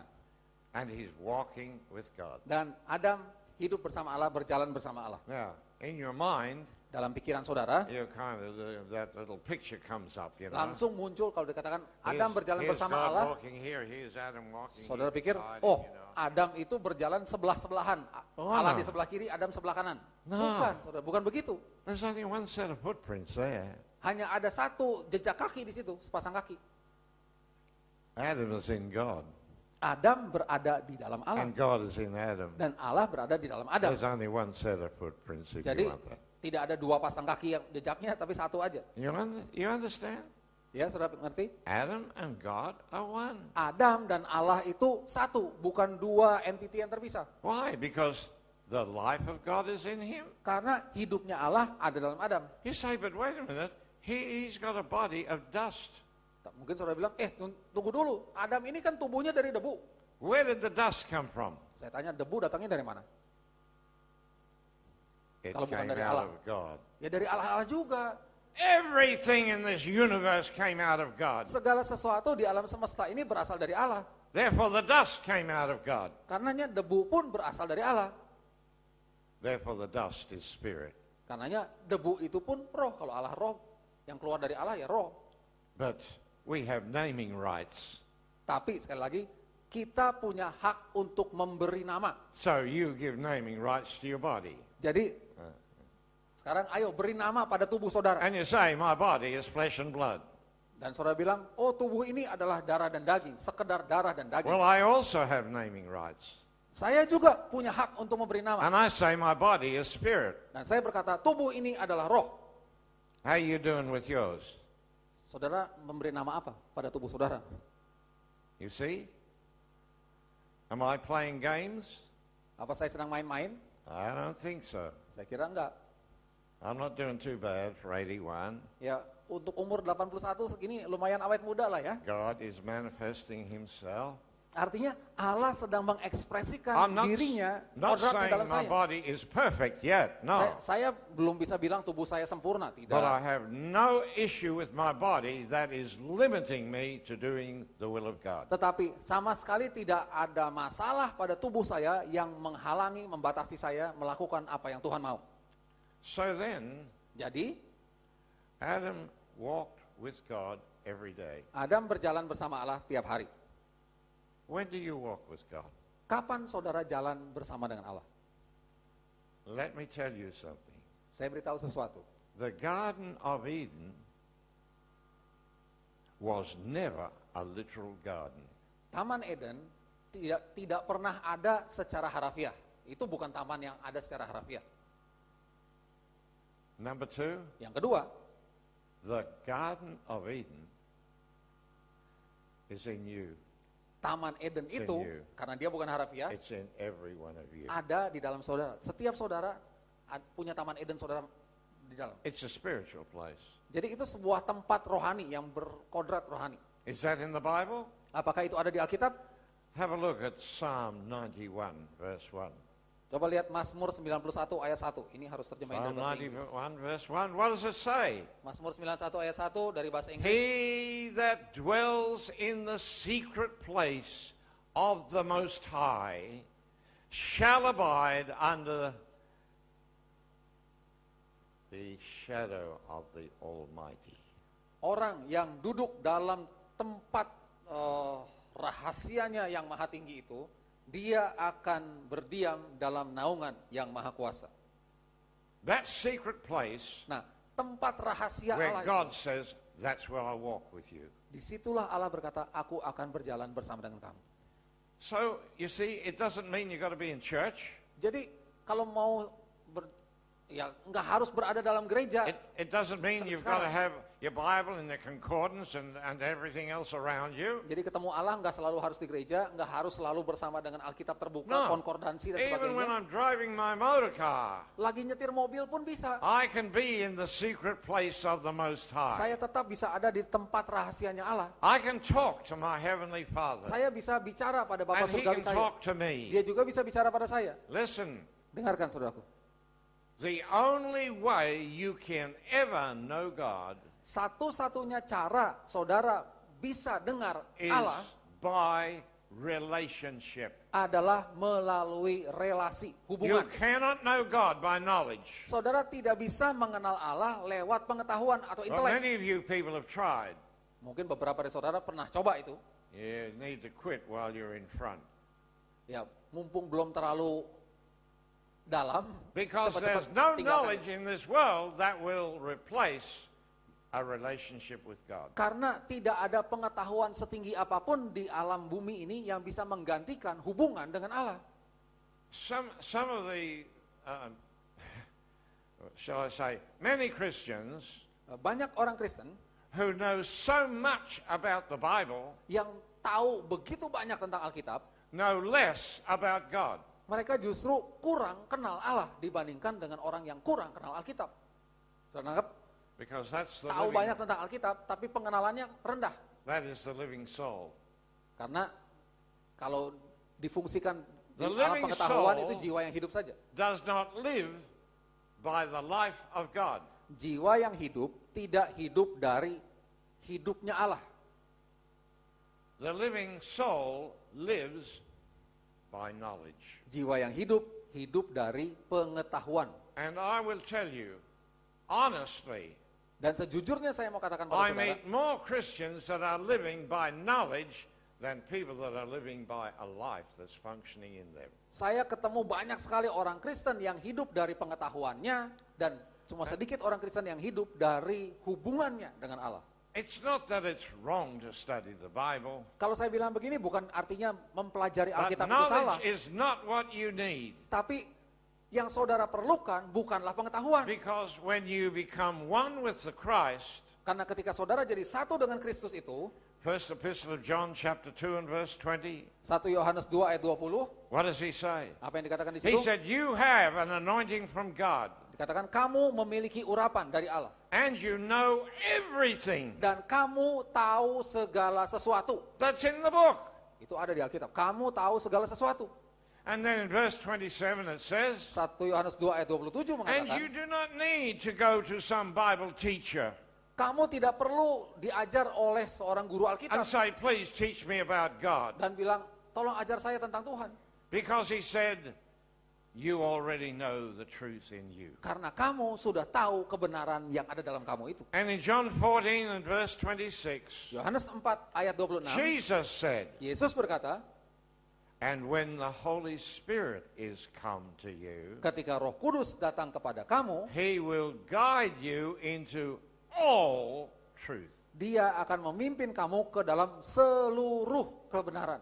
And that's not from study, Bukan lewat pembelajaran, because that's the Spirit in here. karena Roh Kudus itu ada dalam sini, dalam kita. As I said before, Seperti yang saya sudah katakan, I am preaching out of my experience because this works for me. saya khotbah dari apa yang sudah saya alami. Karena dalam hidup saya ini bisa diterapkan. Before I berhasil. began this life, Before you? before I began Sebelum this saya life, memulai kehidupan ini, I prided myself in my knowledge of the Bible. Sebelum saya mulai hidup dengan pengenalan ini, saya bangga sekali dengan But when pengetahuan saya tentang Alkitab. I met the Christ, Tapi ketika saya ketemu Kristus 40 tahun yang lalu itu, I could not believe saya nggak bisa percaya, saudara. how wrong some of my ideas were. Doktrin-doktrin yang saya begitu yakini ternyata salah, dan salahnya sangat salah. Until the Father revealed the truth to me. Saya baru tahu itu salah setelah Bapa menyingkapkan kebenaran kepada The saya. living soul Jadi jiwa yang hidup atau manusia natural is Adam with amnesia. adalah Adam yang sakit lupa ingatan, amnesia. Lupa asal usul gitu. He doesn't Jadi know nggak who tahu he diri is. kan. That's why I'm here today. Itulah sebabnya saya ada di sini. Because Father knew that you needed to know very clearly Jadi who you really are. pada dasarnya Bapak tahu bahwa saudara perlu tahu, perlu mengerti dengan sangat jelas siapa saudara yang So sesungguhnya. I see on the paper there where this is a kind of a reunion Ya, ini pertemuan ini kan semacam suatu reuni. where you are coming together again. Kita kumpul lagi setelah sekian lama nggak kumpul.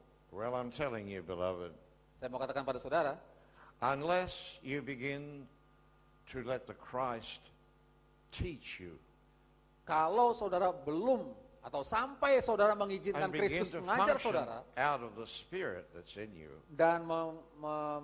dan saudara mulai berfungsi dari roh Kristus yang ada dalam saudara masing-masing, you will walk the same pathway you walked before. sebelum itu terjadi, kita akan menjalani alur kehidupan yang sama And seperti dulu. I do not want that to happen Dan for saya you. tidak ingin itu terjadi pada saudara. Like me, Seperti saya said, Lord, I've had enough of that life. berkata, Tuhan, cukup sudah kehidupan yang lama itu. And I began a new life, Dan saya memulai sebuah kehidupan baru which is slowly but slowly headed upwards. yang pelan-pelan tapi pasti mulai menanjak. Not that I'm thinking I'm walking into heaven, Bukan artinya sekarang saya sudah berjalan dalam dimensi but, surgawi. but Jacob, Yakub, saw a ladder Yakub di dalam kejadian dia from the melihat earth to the heavens, sebuah tangga dari bumi and he ke saw surga. those that were ascending. Lalu dia melihat ada and orang yang naik descending. dan turun. That's what we got to be. Kita pun akan begitu. We've got to be those that ascend Kita to akan the menjadi Father, orang yang pertama-tama naik kepada Bapa to hear what Father untuk has mendengar to apa say, yang Bapa katakan. and then to come back Setelah and dengar, tell the kita world. turun dan menyatakannya kepada dunia. But just don't go out there and teach them some doctrine because you were taught that when you were a child. Tapi tolonglah, jangan mengajarkan pada orang lain doktrin yang saudara bilang, dari kecil gue udah dengar begini, jadi lu percaya aja. Jangan begitu, saudara. Okay, just a couple more things here. Beberapa hal lagi. It's not good for the man to be alone. Tuhan Allah berkata, tidak baik kalau manusia itu sendiri So, saja. the Lord God said, Jadi Tuhan Allah I'm going to berkata, make a helpmeet for this man. aku akan menjadikan penolong yang sepadan buat dia. And why in the world would God do that? Dan kenapa sih Allah harus melakukan itu? Did he need a helpmeet? Apakah Allah membutuhkan, katakanlah, No, pribadi lain untuk membantu dia? he did Tidak not kan? need a helpmeet. Allah tidak membutuhkan penolong yang sepadan bagi dirinya. But he was the problem. Tapi ini masalahnya. Adam was walking with God every day. Adam berjalan bersama dengan Allah tiap hari. He's talking with God every day. Dia ngobrol bersama Allah tiap hari. That could have gone on for 1,000,000 years. Dan itu mungkin berlangsung satu juta tahun, kita nggak tahu. But the purposes of God would never have been fulfilled. Tapi tujuan Tuhan tidak pernah tercapai kalau cuma Adam saja yang berjalan bersama Allah. God does not want you simply to walk and talk with God, Jadi Allah pun tidak ingin saudara sekedar berduaan saja but to ngobrol dengan become Allah. responsible Tapi dia sons ingin of God. kita menjadi putra-putra yang bertanggung jawab To terhadap do Bapa kita. the will of the Father. Yaitu melakukan kehendak Bapa That's untuk what he kita. wants. Itulah yang dia inginkan. But see, we haven't done that. Tapi kita belum melakukan We're itu. not interested in becoming a manifestation of the Christ. Kita, ya sementara ini kita belum terlalu ngebet untuk menjadi ekspresi Kristus. We just want to be able to tell people, yeah, I'm a Christian. Kita I cukup- gave my heart to Jesus. I'm going to heaven when I die. I've been born again. Kita cukup puas dengan berkata, saya ini orang Kristen, sudah terima Yesus, nanti kalau badan saya mati, saya akan masuk surga. And I said to you before, That's the okay. world is not waiting for a better preacher. Dan seperti yang saya katakan pada saudara sebelumnya, dunia di luar sana bukan nungguin pengkhotbah yang lebih They're hebat untuk waiting didengar. for a demonstration. Tapi mereka menunggu orang yang bisa memperagakan Kristus. 5,000 people followed Jesus Christ out into the desert. Ada 5.000 orang mengikuti Yesus ke padang belantara. Why in the world did they follow him? Kenapa mereka mau ikut Yesus? Because this man had something they wanted. Karena orang yang namanya Yesus ini menurut mereka Is punya there sesuatu. anything you have that those men out there or those people out there want? Yesus punya sesuatu yang mereka inginkan. Pertanyaannya, apakah saudara dan saya punya sesuatu yang diinginkan oleh orang-orang di luar sana? Because this is reality, brother. Karena inilah realitasnya. This is reality. Ini realitas. They're waiting to see Orang di luar sana The sedang Christ menunggu-nunggu untuk melihat functioning on this earth in 2011 among a people who are the people of God. orang di luar sana menunggu Kristus berfungsi dan tampil diperagakan dalam kehidupan orang-orang di bumi ini tahun 2011. All of the miracles that I have seen in my ministry, Semua mujizat yang pernah dinyatakan lewat pelayanan saya, none of them have ever been done at the front of a meeting. tidak satu pun terjadi di depan banyak orang. Tidak satu pun.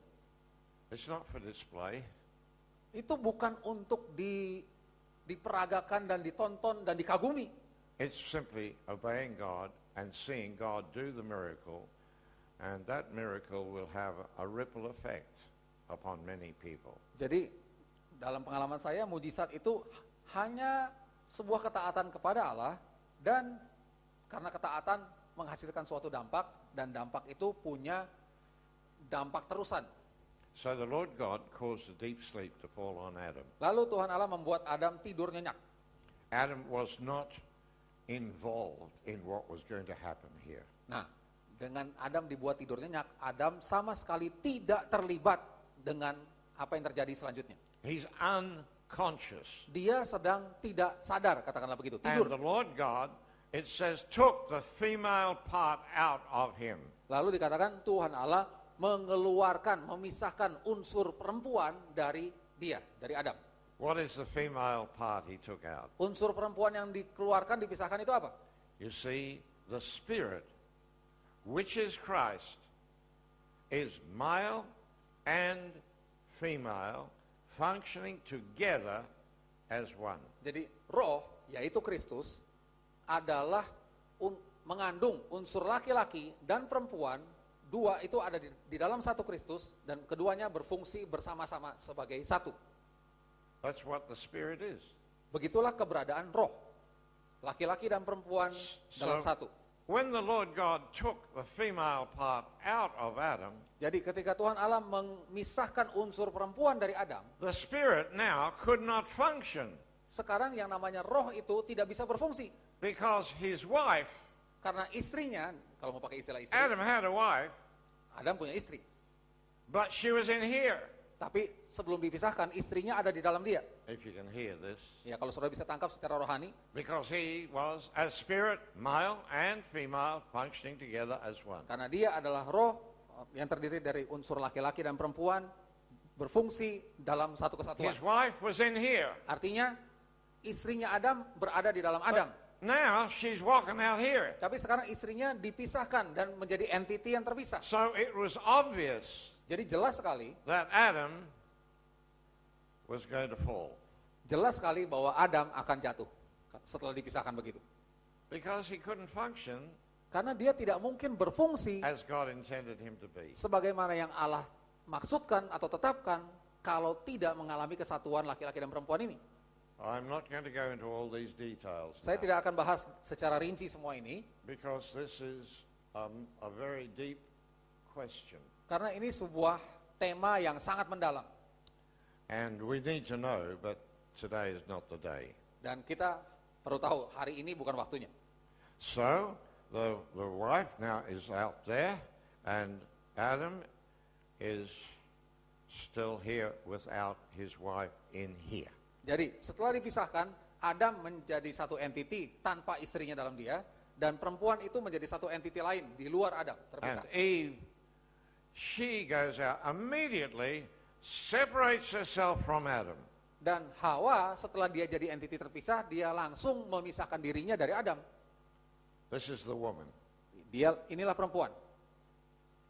and this is the living soul. Dan perempuan inilah yang disebut jiwa yang hidup. She goes away from Adam, Dia menjauh dari Adam, no contact with the Christ within, dia tidak lagi punya hubungan dengan Kristus, because the Atau woman Adam. is not living out of the life of the Spirit, karena si jiwa yang hidup ini tidak hidup dari kehidupan roh. she's living out of knowledge. Dia hidup dari pengetahuan. And the serpent understood that. Dan si ular memahami kondisi ini. And the serpent never ever tried, never even tried to seduce Adam.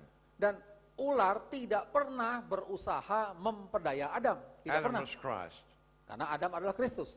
but the woman, Tetapi perempuan ini, she was deceived. dia berhasil diperdaya She oleh ular. took the fruit and ate it. Dia makan, ambil buah itu dan dia makan. And then she takes the fruit to Adam. Lalu perempuan ini membawa buah itu kepada Adam. And what did he do? Apa yang Adam lakukan? Well, Adam had a choice. Adam sebagai Kristus punya pilihan. Eve had no choice Hawa karena dia dalam kondisi terpedaya, dia tidak punya because pilihan. she was deceived. Setelah ditipu ya dia tertipu, tidak punya pilihan. Because she was deceived, she couldn't choose. She had to follow the deception. Setelah dia tertipu, dia nggak bisa milih lagi. Dia hanya meyakini tipu itu, dia ikutin. And the serpent said, "You will not die if you eat that fruit." Dan si ular berkata pada perempuan, kalau kamu makan buah itu, kamu nggak akan mati. But God knows, Tapi Allah tahu, the day you eat that fruit, pada hari kamu makan your buah itu, eyes will be open, mata kamu akan terbuka, kata ular. and you will see things you never saw before. Dan setelah matamu terbuka, kamu akan lihat hal-hal yang sebelumnya tidak pernah kamu lihat. And she did. Dan She Hawa ate the fruit. mengalami, atau perempuan itu mengalami And her eyes were perkataan open ular. to see another world, Setelah dia makan buah, matanya terbuka terhadap suatu dunia yang belum pernah dia lihat. which was this world. Yaitu dunia seperti yang kita lihat sekarang ini. And I'm sure that she regretted that for Dan- years after. Dan saya yakin bertahun-tahun sesudah itu Hawa menyesal sekali. Now, this is very important. Nah ini sangat penting. I want you to know Saya ingin saudara tahu, this little incident here in Genesis chapter 2, verse 21 and 22, insiden kecil dalam Kejadian 2 ayat 21-22 ini, again, is not literal. sekali lagi tidak terjadi secara harafiah. Tidak harafiah. It is not literal. Ini tidak harafiah I'll alias give you two perumpamaan. reasons why it cannot be literal. Saya berikan dua alasan kenapa ini tidak mungkin harafiah. Number one, Yang pertama, you cannot divide spirit. saudara tidak bisa memecah atau memilah roh. If you could divide God, Seandainya saudara bisa memilah Allah. because God is spirit. Allah itu roh kan? But you cannot divide Tapi God. kalau roh God itu is one. atau Allah itu tidak bisa That's all. dipisahkan. Dia satu, itu saja. Second thing, Yang kedua, whilst you cannot divide spirit, Adam was formed in the beginning through the Christ of God as the offspring of God. Adam diciptakan pada mulanya melalui Kristus sebagai keturunan Allah. Katakanlah begitu. And therefore, Karenanya he was spirit in the beginning. pada awalnya Adam adalah roh. And spirit can never change. Dan roh tidak pernah bisa berubah. Nothing in the spirit world can change. Segala sesuatu yang ada dalam dimensi roh What does that mean? tidak pernah bisa berubah. Artinya, What you were in the beginning when God spoke and said, "Let us make man," that is what you are today. keberadaan saudara pada mulanya ketika Allah berfirman, marilah kita menjadikan manusia, saudara ada di dalam Kristus, keberadaan itu sampai sekarang pun tidak berubah. tidak berubah. Itulah keberadaan saudara. And in another 1,000,000 years, Ditunggu sejuta tahun lagi pun, you will still be spirit. saudara akan tetap roh dengan keberadaan yang sama seperti pada mulanya. Because nothing in the spirit world can change. Karena dalam dimensi roh tidak ada yang bisa berubah. That doesn't apply to your body. Nah, itu tidak berlaku untuk tubuh. That applies to your spirit. Itu berlaku untuk roh saudara. And until your body has begun to change, Jadi it will ya, finish. fade away. Ya, kalau tubuh saudara tidak berubah menjadi tubuh rohani, maksudnya dikuasai sepenuhnya oleh If roh, you happen to die, tubuh saudara otomatis akan makin it'll go loyo, back, makin it'll rentak, go back to the dust. akan kembali kepada Yeah. bumi. Okay. So now this is not literal. Jadi peristiwa ini bukan harafiah. So what are we going to do now with the woman? Lalu apa akan kita apakan perempuan ini sekarang? First of all, Pertama-tama, everybody in the entire world became that woman. semua manusia di bumi ini menjadi perempuan ini. Both male and female, we became that woman. Entah kita berjenis kelamin laki-laki ataupun She perempuan is sekarang, the living soul. kita semua adalah jiwa yang The hidup. living Perempuan itu soul does not live by the life of God. dan sebagai jiwa yang hidup, kita tidak hidup bersumber dari Allah. The living soul lives by knowledge. Jiwa yang hidup dengan bersumber dari pengetahuan. You understand this? Sudah bisa ngerti ini?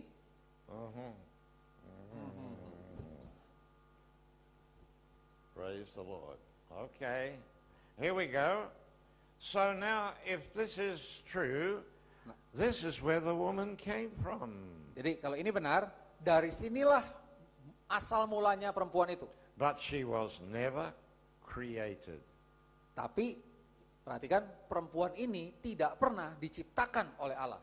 Like God never created a mortal human being.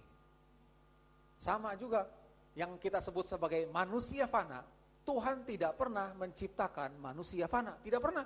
God created you spirit, Allah menciptakan saudara sebagai roh, not a mortal human being. bukan sebagai manusia fana. So whatever the mortal human being does Jadi apapun yang dilakukan oleh manusia fana has no application to God. tidak ada kaitannya dengan Allah. God knows you as Christ. Saudara dikenal oleh Allah, dipandang oleh Allah sebagai Kristus, bukan Because- sebagai manusia fana. Because that's how He created you. Karena Dia menciptakan setiap kita sebagai Kristus. That is God's reality. Itulah realitas Allah. You are spirit. Saudara dan saya adalah You roh. are spirit. Kita adalah roh. You are spirit. Saudara adalah roh. That's what God sees. Itulah yang dilihat oleh Allah. Okay, so now as He looks at a man, what does God see? Jadi kalau sekarang Allah memandang manusia, apa yang dia lihat? God sees spirit. Dia melihat roh. Male and female functioning together as one. Laki-laki dan perempuan berfungsi sebagai satu. What does He see when He looks at a woman? Oh, sorry. Ketika Allah melihat seorang laki-laki, seperti kami ini, dia melihatnya sebagai roh, laki-laki dan perempuan berfungsi sebagai kesatuan. Kalau dia melihat anda-anda yang cewek-cewek ini, apa yang dia lihat? See all you women are very, very keen. What's He going to say now? Ya, saya lihat, wah yang cewek-cewek What does tegang. God see when He looks at a woman? Kalau Allah memandang Ernie, itu dia lihat apa? God sees Christ, Dia lihat Kristus. male and female functioning together as one. Juga laki-laki dan perempuan berfungsi sebagai satu. In the old English language, Dalam bahasa Inggris kuno, 100 years ago in England, 100 tahunan yang lalu di Inggris, the woman was called the womb man. perempuan disebut dalam bahasa Inggris kuno itu laki-laki yang punya rahim. Nah, In itu. other words, the man with the womb. Atau manusia yang punya rahim. That's what she was called. Nah, perempuan disebut itu. Ini manusia yang punya Which is rahim, the ini truth. manusia yang nggak punya rahim. Cuma itu aja. Now listen, Nah, this sekarang, is very important. ini penting. Women have been denigrated in our world. particularly today. Yang namanya perempuan, cewek-cewek ini, kaum Hawa ini diremehkan, direndahkan They dalam have been dunia sekarang. put down. Mereka dipandang remeh. If you were in Kenya, where I minister, Seandainya saudara ikut dengan Des Walter pelayanan ke Kenya, they are big, strong men there. di sana cowok-cowoknya gede-gede, badannya tegap-tegap, And you see kuat-kuat. the big, strong man walking down the road. Dan kelihatan laki-laki yang keker-keker ini jalan di jalanan. About 10 paces behind him is his wife. 10 meteran di belakang dia berjalan istrinya. 10 she's meter got- di belakang suaminya. A great load on her head. Dan si perempuan ini And she's mikul probably beban got both berat, arms full. beban berat di kepalanya begitu. She's staggering along Dua tangannya there. juga banyak barang There's bawaan a dan man dia bersusah walking payah. there. Suaminya jalan lenggang aja. Padahal suaminya You yang see keker. what we've done to women?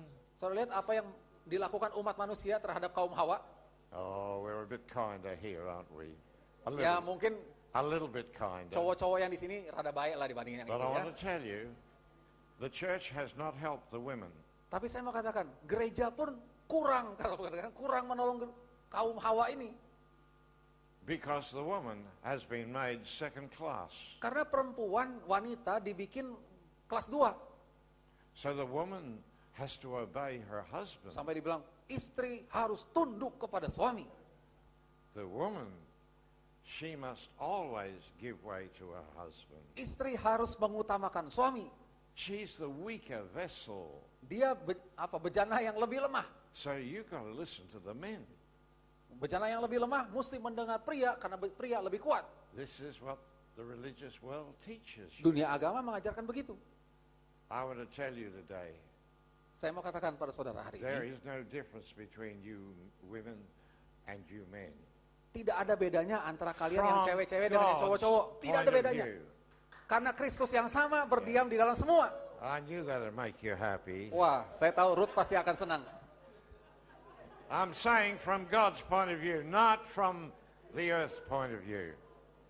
Saya mengatakan ini dari sudut pandang Allah, bukan dari sudut pandang kaum And feminis. the only difference between you women and us men Jadi, satu-satunya perbedaan antara kalian para cewek dengan kami para cowok is physical. adalah perbedaan tubuh saja, fisik. That your body Tubuh was yang kalian pakai, designed so that it could procreate. In other words, you were given a womb. dengan kata lain, tubuh yang kalian pakai sekarang ini diciptakan dengan sebuah rahim sehingga bisa melahirkan. But you can't use that womb unless you have a man beside you. Tapi rahim itu tidak bisa dipakai untuk melahirkan juga kalau tidak ada laki-laki. So the man's going to win every Benar. time. Jadi, But then the man can't have a child either without you, so you got it even. jadi laki-laki bilang, gua dong yang lebih hebat. Tapi yang laki-laki juga mesti sadar, nggak bisa punya anak kalau nggak ada istri. Spiritually, there is no difference. Jadi secara rohani tidak ada beda sama sekali antara Look yang at cowok the dan cewek. fights and arguments in the churches today. Coba kita lihat pertentangan, perdebatan, perjuangan antara kaum pria dan wanita di gereja. Are we going to let the women become pastors? Perempuan boleh jadi pendeta nggak? Boleh naik mimbar nggak? Some churches will, some churches won't. Beberapa gereja mengizinkan, beberapa gereja tidak You see? mengizinkan. So the line of demarcation is always there. Jadi garis pemisah antara laki-laki dan perempuan selalu dipasang. I haven't got time to go into this Wah, today. saya nggak punya waktu untuk bahas semua itu. But I want to tell you, Tapi saya mau katakan, I had to put my wife, who was out there, back where she belonged. saya harus menempatkan istri saya yang badannya ada di luar The sana. Apostle Paul Saya harus says- tempatkan dia kembali ke dalam saya. The Apostle Paul says, Paulus berkata, Rasul Paulus, I have bequeathed you to the Christ as a chaste virgin. aku telah menyerahkan kamu kepada Kristus sebagai mempelai perempuan yang idaman begitu, mempelai perempuan For idaman. many of you people, Bagi banyak dari saudara, the Christ is still waiting to be married. saudara merasa Kristus itu masih lagi nungguin untuk menikah dengan saudara, Not in the literal sense, bukan menikah secara harafiah, in tentu, the spiritual sense. tapi dalam pemahaman rohani. Because we have all believed that at that time in Genesis 2:21, that the woman was taken out of us. Karena kita sudah terlanjur sangat meyakini bahwa perempuan itu telah dipisahkan dari Adam atau dari Kristus, sehingga kita sekarang dalam kondisi terpisah. I want you to know Saya ingin saudara semua tahu, the woman was never taken out of us. unsur perempuan itu tidak pernah dikeluarkan dari kita. But because we have believed it, Tapi karena kita sudah terlanjur percaya itu, we have many today that are the living soul.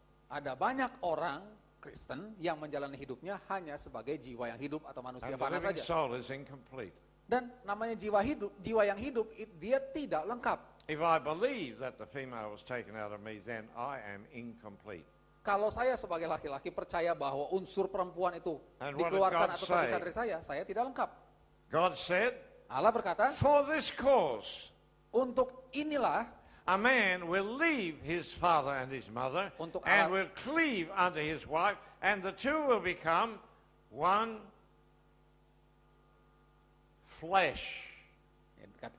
dikatakan begini, Allah berkata, untuk alasan inilah seorang laki-laki akan meninggalkan ayah ibunya dan bersatu dengan istrinya dan keduanya akan menjadi satu daging. So we get married. Jadi kita menikah.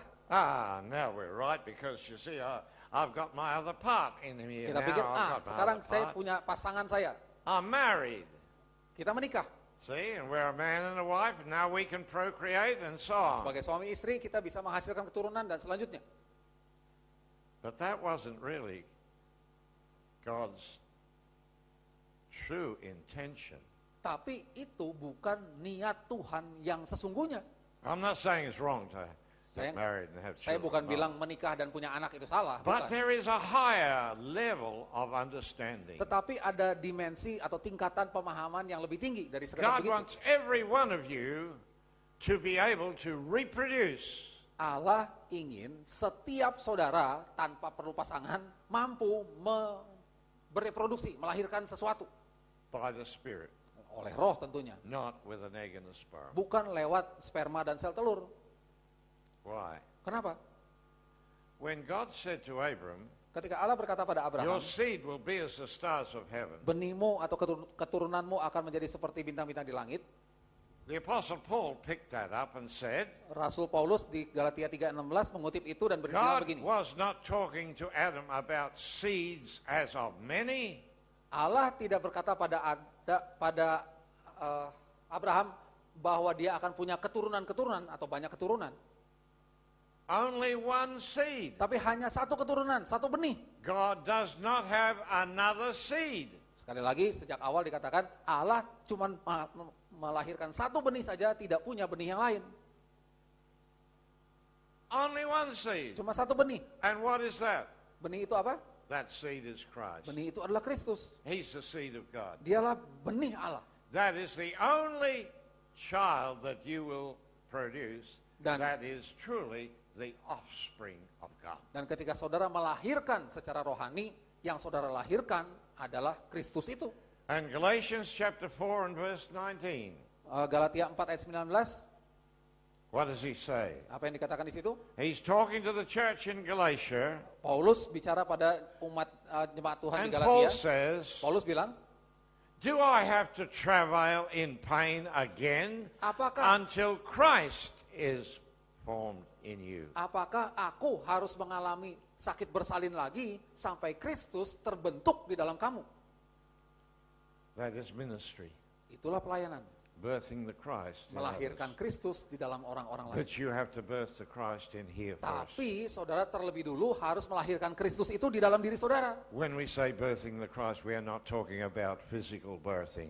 Kalau kita bicara tentang melahirkan Kristus, We're talking itu bukan about a spiritual birthing. kelahiran secara I jasmani, can tapi tell rohani. you Christ is in you. Dan saya katakan Kristus I can ada tell dalam you saudara. Christ is in all of you. Saya bisa katakan Kristus ada dalam But saudara, I dalam want to semua tell saudara. you that Christ will not be functional in you Tetapi saya mau tegaskan, Kristus yang dalam saudara itu tidak akan berfungsi dalam saudara until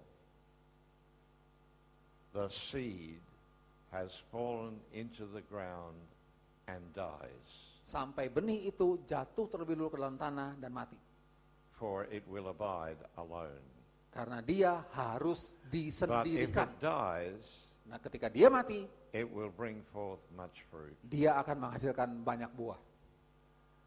The mortal man Manusia fana, must die manusia fana dalam kita harus because mati. God never created a mortal man. Atau katakanlah begini, kodrat identitas manusia fana dalam kita harus mati karena itu tidak pernah diciptakan So- oleh Allah. What does he do Jadi apa yang dia lakukan?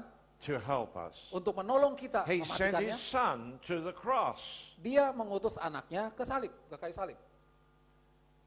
to relieve us, if you like, of our humanity that makes us mortal. Dan dengan matinya Yesus Kristus di kayu salib, dia membebaskan, melepaskan kita dari kehidupan sebagai manusia fana. Sehingga Because kita the bisa mortal hidup man, tidak sebagai manusia fana. his life is in the blood. Karena bagi manusia fana, hidupnya, nyawanya ada dalam darah. That's in Leviticus chapter 17, verse 11. Itu Imamat 17 ayat 11. The life is in the blood. Nyawa ada dalam darah.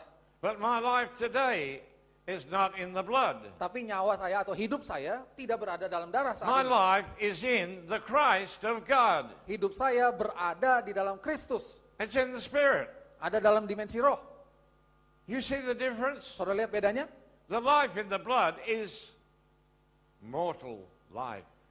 Hidup yang ada dalam darah adalah And- kehidupan yang fana. The mortal man cannot do the will of God. Dan sebagai manusia fana, tidak mungkin dia melakukan kehendak The Allah. mortal man Manusia fana is helpless tidak berdaya. when it comes to doing the will and purpose Tidak of berdaya God. kalau sudah sampai melakukan hal-hal rohani. Manusia No fana tidak mortal berdaya. man is going to see the miracles of Jesus. Tidak ada manusia fana bisa melihat atau bisa melakukan mujizat yang Yesus lakukan. The Christ in you Tapi Kristus yang dalam is saudara the seed of God. adalah benih dari Allah.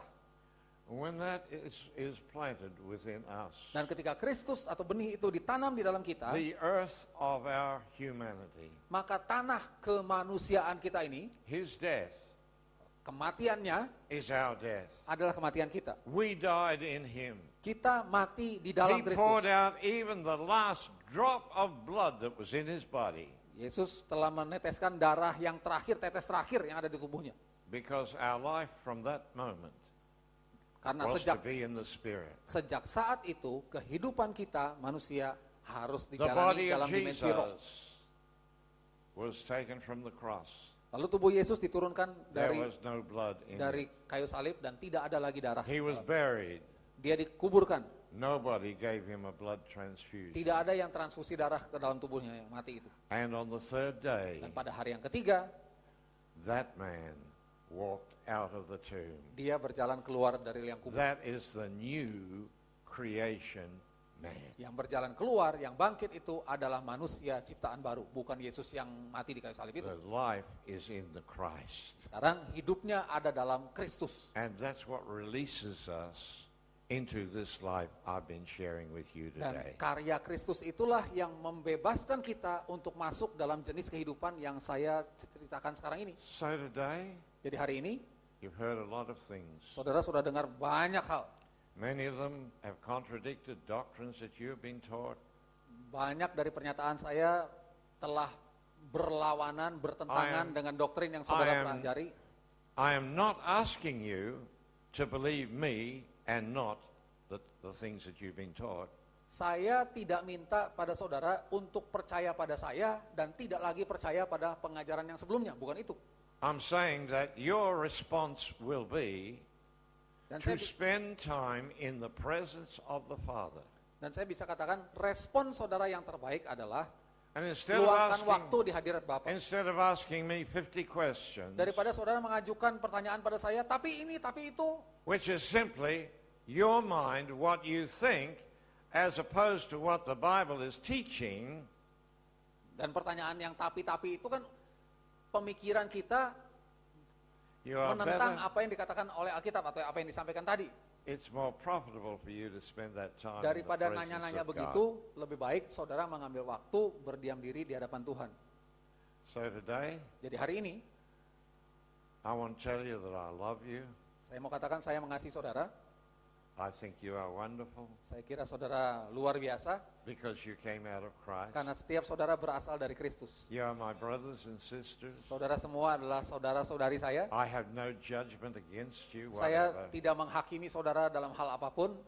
I have shared what I have shared, Saya telah membagikan apa yang telah saya bagikan not tadi. because I thought you were wrong, Bukan karena saya pikir saudara semua salah, but I want you to be fruitful for tapi God. saya ingin saudara produktif untuk Allah. If something I have shared will make you a little more fruitful for God, Kalau ada sedikit yang saya bagikan, ini bisa membuat saudara lebih berbuah bagi Tuhan, I will rejoice in the saya akan Lord. bersuka cita. So, you see, don't just take my word Jadi for it, jangan cuma terima perkataan Des Walter, but you seek the Lord. tapi carilah Tuhan. I don't suggest you go try and, asking all your friends what they think. Dan saya juga tidak menganjurkan habis dengar ini saudara ketemu teman bilang, Des Walter bilang begini, menurut lu gimana? But the word you have heard, Tapi hide it in your heart, apa yang sudah saudara dengar, simpan itu di hati saudara. because it's a seed, Karena semua itu adalah benih and that rohani. seed will reproduce Christ in you. Dan benih itu nanti akan menghasilkan Kristus di dalam setiap And saudara. that is my desire. Dan itulah kerinduan saya. May God bless you. Tuhan memberkati saudara. Amen. Amin.